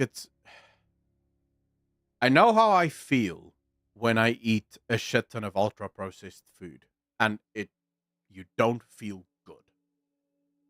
That's the only thing I can say. You don't feel fucking good. You wake up the next day, you feel shit. I don't know. I don't know. It's difficult because let's be real, especially now Easter on the way. There's marshmallow eggs and all sorts of chocolate bunnies, and the food industry is just pumping out every single type of delicatessen or delicacy that they can find, right, to shove down your throat, or down your throat. So it is difficult, right? And I think this is where that whole moderation comes in. It's not possible, I think, for the overwhelming majority of people to go on super restrictive diets and stay that way. I think it's far more healthy to try and find lifestyle, find something that you can live with. If you are someone that enjoys food, great, enjoy your food, but then maybe instead of having a pizza every day, how about just twice a week, I mean, if you can, bake it yourself. Make it yourself.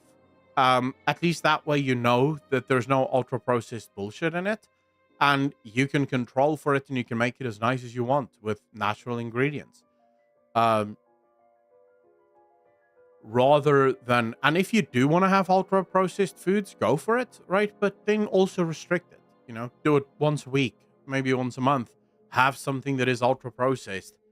But find the thing, like, I know I don't have the willpower to just eat meat for the rest of my life. I know that because I've tried it, and it's very difficult. It's a boring existence. It is. I'm going to be honest with you. It's super fucking boring to just eat meat, And while, yes, the cravings do go away, the restrictions remain.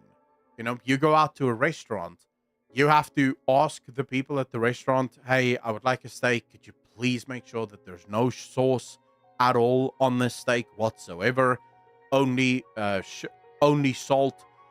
Do you use seed oils? Because if you use seed oils, I don't want those seed oils. So can you cook my steak on a clean part of the grill, please? Well, we don't have a clean part of the grill. Fuck me, I can't eat, right? Right? The restrictions is killing. So I think it's far healthier to find the balance. Follow the diet that you can follow for as long as you can. But if you do go out to dinner, have your fucking dinner, you know? Have your potatoes and your fries and your burger and your dessert afterwards. And then the next day, just get back on the diet that works for you. Home pizza with toppings the way I like it, from kneading the dough. Dude, I love making dough. I won't lie. It is one of the most relaxing experiences ever. It is super relaxing. Just standing there kneading dough and then watching it rise is like one of my favorite shit ever. You come back and it's double the size. Holy shit. I did this. I just watched your MS video. It is a sad state of MS gaming. Muhammad, how you doing, bro? It is sad. You are absolutely correct. Thanks for watching. I really appreciate that. But yeah, I think we're in a state now where gaming companies are doing things that makes no sense for them. And it makes no sense for the gamers either, right? No one wants this stuff, and yet they're doing it, which is just the weirdest shit.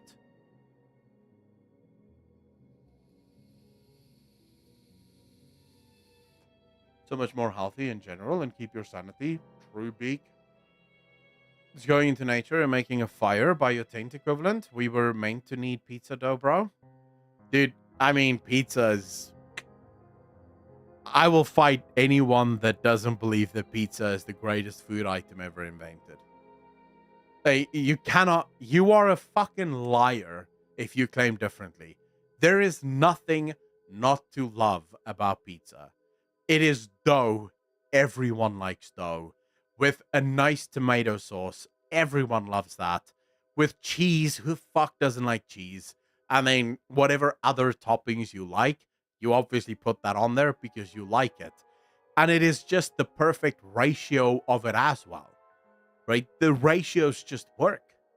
It's like the ultimate... It's like a sandwich, but better. It's phenomenal. Steak isn't better than pizza. Steak on pizza could be better than, like, just pizza without steak. But that's not fucking true. It's just objectively not true that steak is better than pizza. It might be healthier for you, but it's not better. Like, you can suck on my nuts, bro. It's not better. No shot.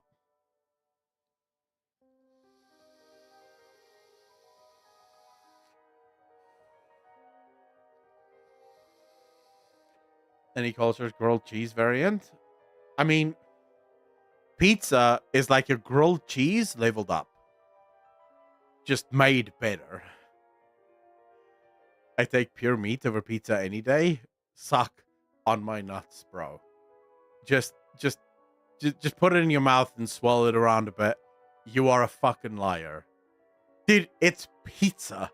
How can you not like pizza? What? I'm sorry. I just reject any and all opinions that state that there is a food item out there in the fucking universe that is better than a pizza. It might not be brilliantly healthy. It might not be good for you. You should not eat it every single day. But at it, like, for its time, you know, that one day a week or one day every 2 weeks where you're sitting back, you have your favorite movie on, and you have your pizza in front of you. Dude, everything is just perfect in that moment. And the food does not disappoint. I am Master Chef. How you doing, brother? I've been listening to the stream. TLDR, moderation is the key to a happy life. I am a chef. I am not at all thin by any standard. I'm fat. Well, what you are saying about diet and lifestyle is spot on.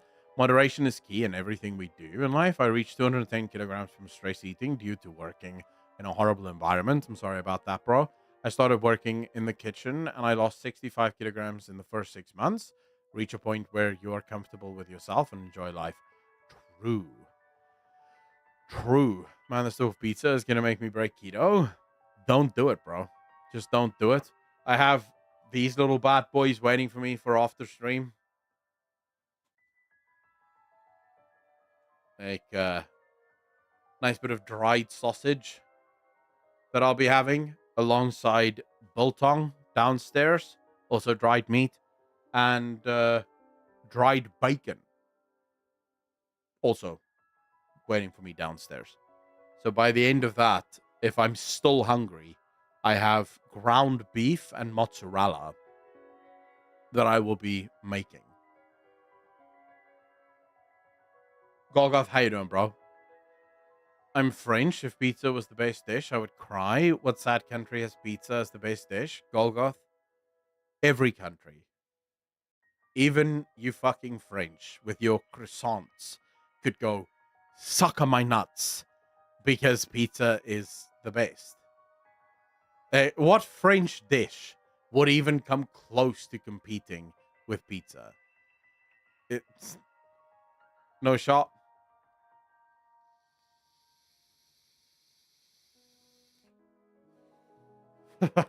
What holy shit.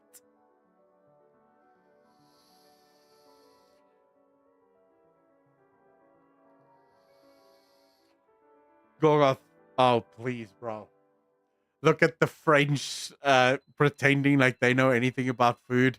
Like, dude, please. You know, please. I'm trying to think what French food item has managed to penetrate as many societies as pizza has.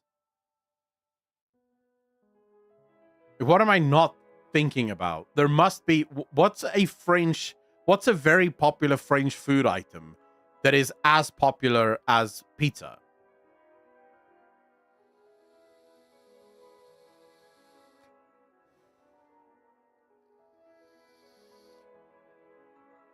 A baguette.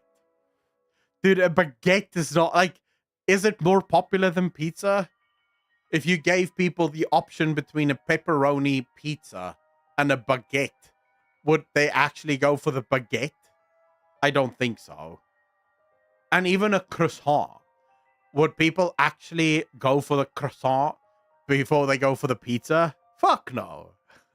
Like, why would you do that? That is a terrible idea. Wait, isn't spaghetti is Italian, no? They do the spaghetti and the lasagnas and shit. Says Momwood, can you have spaghetti on pizza? You could probably have spaghetti on pizza, actually. Thinking about that. Yeah, he could. Like, it would be overkill on the carbs, but you could do that. But I can imagine making a pizza with spaghetti bolognese on top of it, and still good. Yeah, like spaghetti and meatballs on pizza. Sounds good to me. Let's go, bro. I would have that. Croissant. Pizza is so versatile, you can put almost anything on it. True. The one pizza that I've never had, but that I really want to try, one day at least, is Chicago deep dish. Dude, it looks good. I know that it's not actually considered pizza by many people, and especially the people in New York absolutely hate that shit, but it looks good. It looks like it's really tasty. So I would love to try that one day. French food is good, but it takes more effort than Italian food. As long as you don't put pineapple on it. Bro, of course I'm going to put pineapple. What the fuck are you talking about? I think pineapple on pizza is good. And I think, you know what? I feel so strongly about this that I'm willing to tweet about it. I'm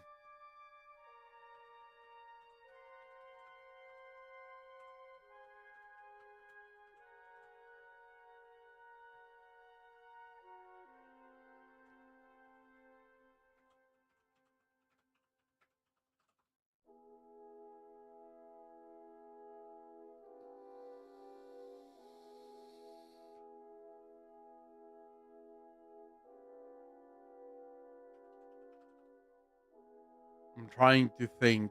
I need a picture that goes along with my take.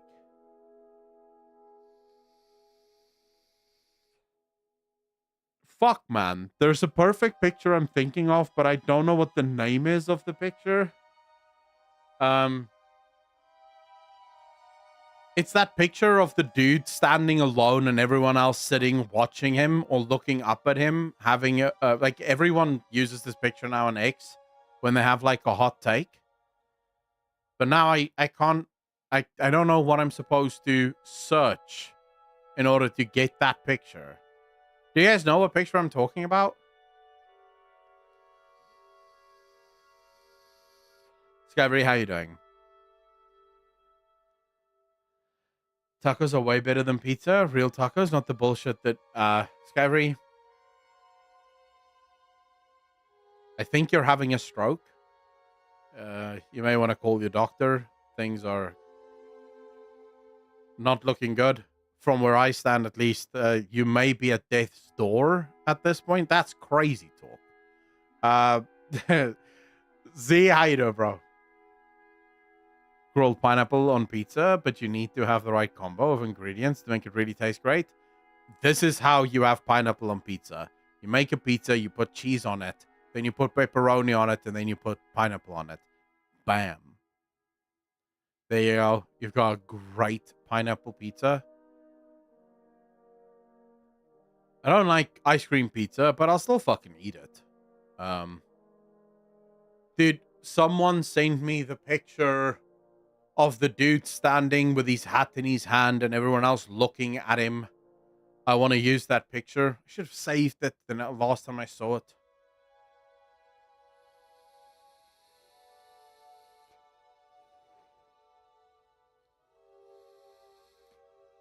Now I'm just endlessly scrolling through X, looking for it.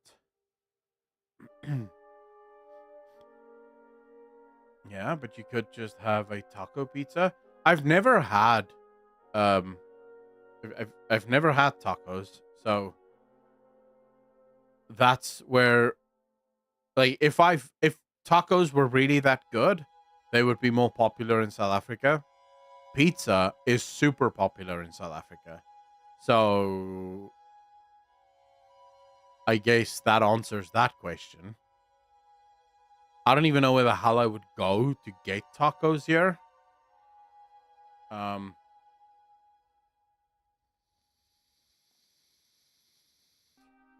Dude, I want that.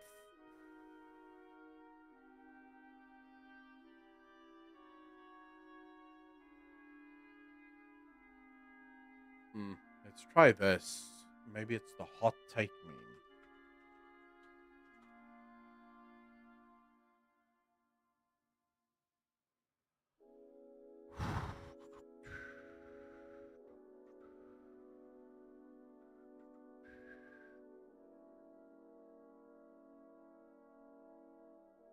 Man, this isn't really the picture I'm looking for. Popularity has nothing to do with how good a dish tastes. Once again, no matter the number of people eating shit, it doesn't make shit good. If it was shit, it wouldn't be popular. The fact that it's popular suggests that it's good, right? Man, I'm gonna. This is so triggering. The fact that none of you know what picture I'm referring to is actually triggering me as well. Like, how can you guys not know? You're supposed to be the DJ Nation, and yet you don't even know what picture I'm referring to. It's a picture of a dude standing. It looks like it's like a maybe a union meeting or a meeting of miners or some bullshit. He's got his hat, his little cap in his hand, and everyone else is sitting. So it's sort of like the hot take meme. People are using it now when they're having hot takes. That's the picture.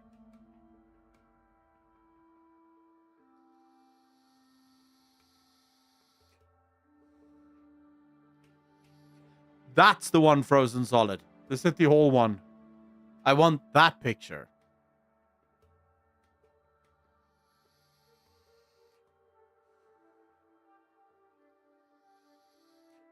Namor, how can you not know how Twitter works? It's easy.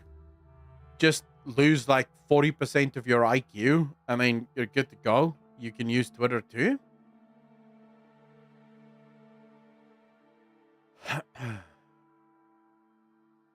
This is the one.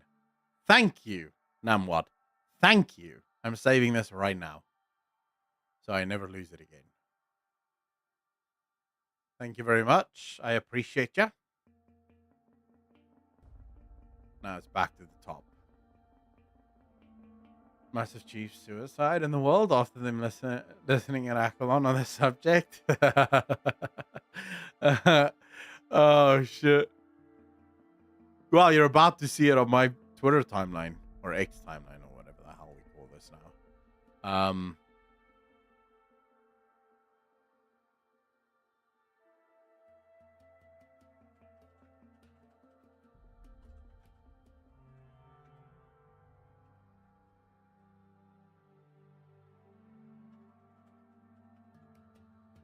There we go. Tweet synced. That was fun. I wonder how many people get triggered by this shit now.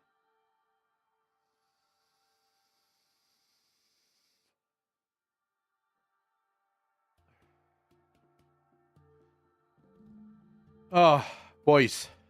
I do think I'm gonna go. I'm gonna go grab some food. Hopefully feel better tomorrow. We will be doing... Yeah, we will actually be doing the Baron's chat tomorrow. At first, I was thinking maybe we shouldn't do Baron's chat because, you know, it is Good Friday and people are most likely taking holiday with their families and stuff. But, you know, we'll still do 2 hours of it. I think just keep an eye out for it. I have not fully decided yet whether I'll do it tomorrow or Saturday. Might actually do it Saturday. Might actually be better to do it Saturday. I'll decide later tonight. Just keep an eye on YouTube. I'll let you know when Baron's chat is going to happen. Families? Namwad, you never know, right? And the last thing I want to do is have a podcast, and then half the people can't show up because they're spending time with families. Sekinek, 27 months, part of the DJ Nation. Appreciate you. Thank you. You're far too kind. I do appreciate all of you for coming out, for hanging out with me, for spending your day with me. I hope you had fun. I had. So I really appreciate you. Ladies and gentlemen, as always, be kind to each other, be good to each other, and I will see all of you in the next one. Peace.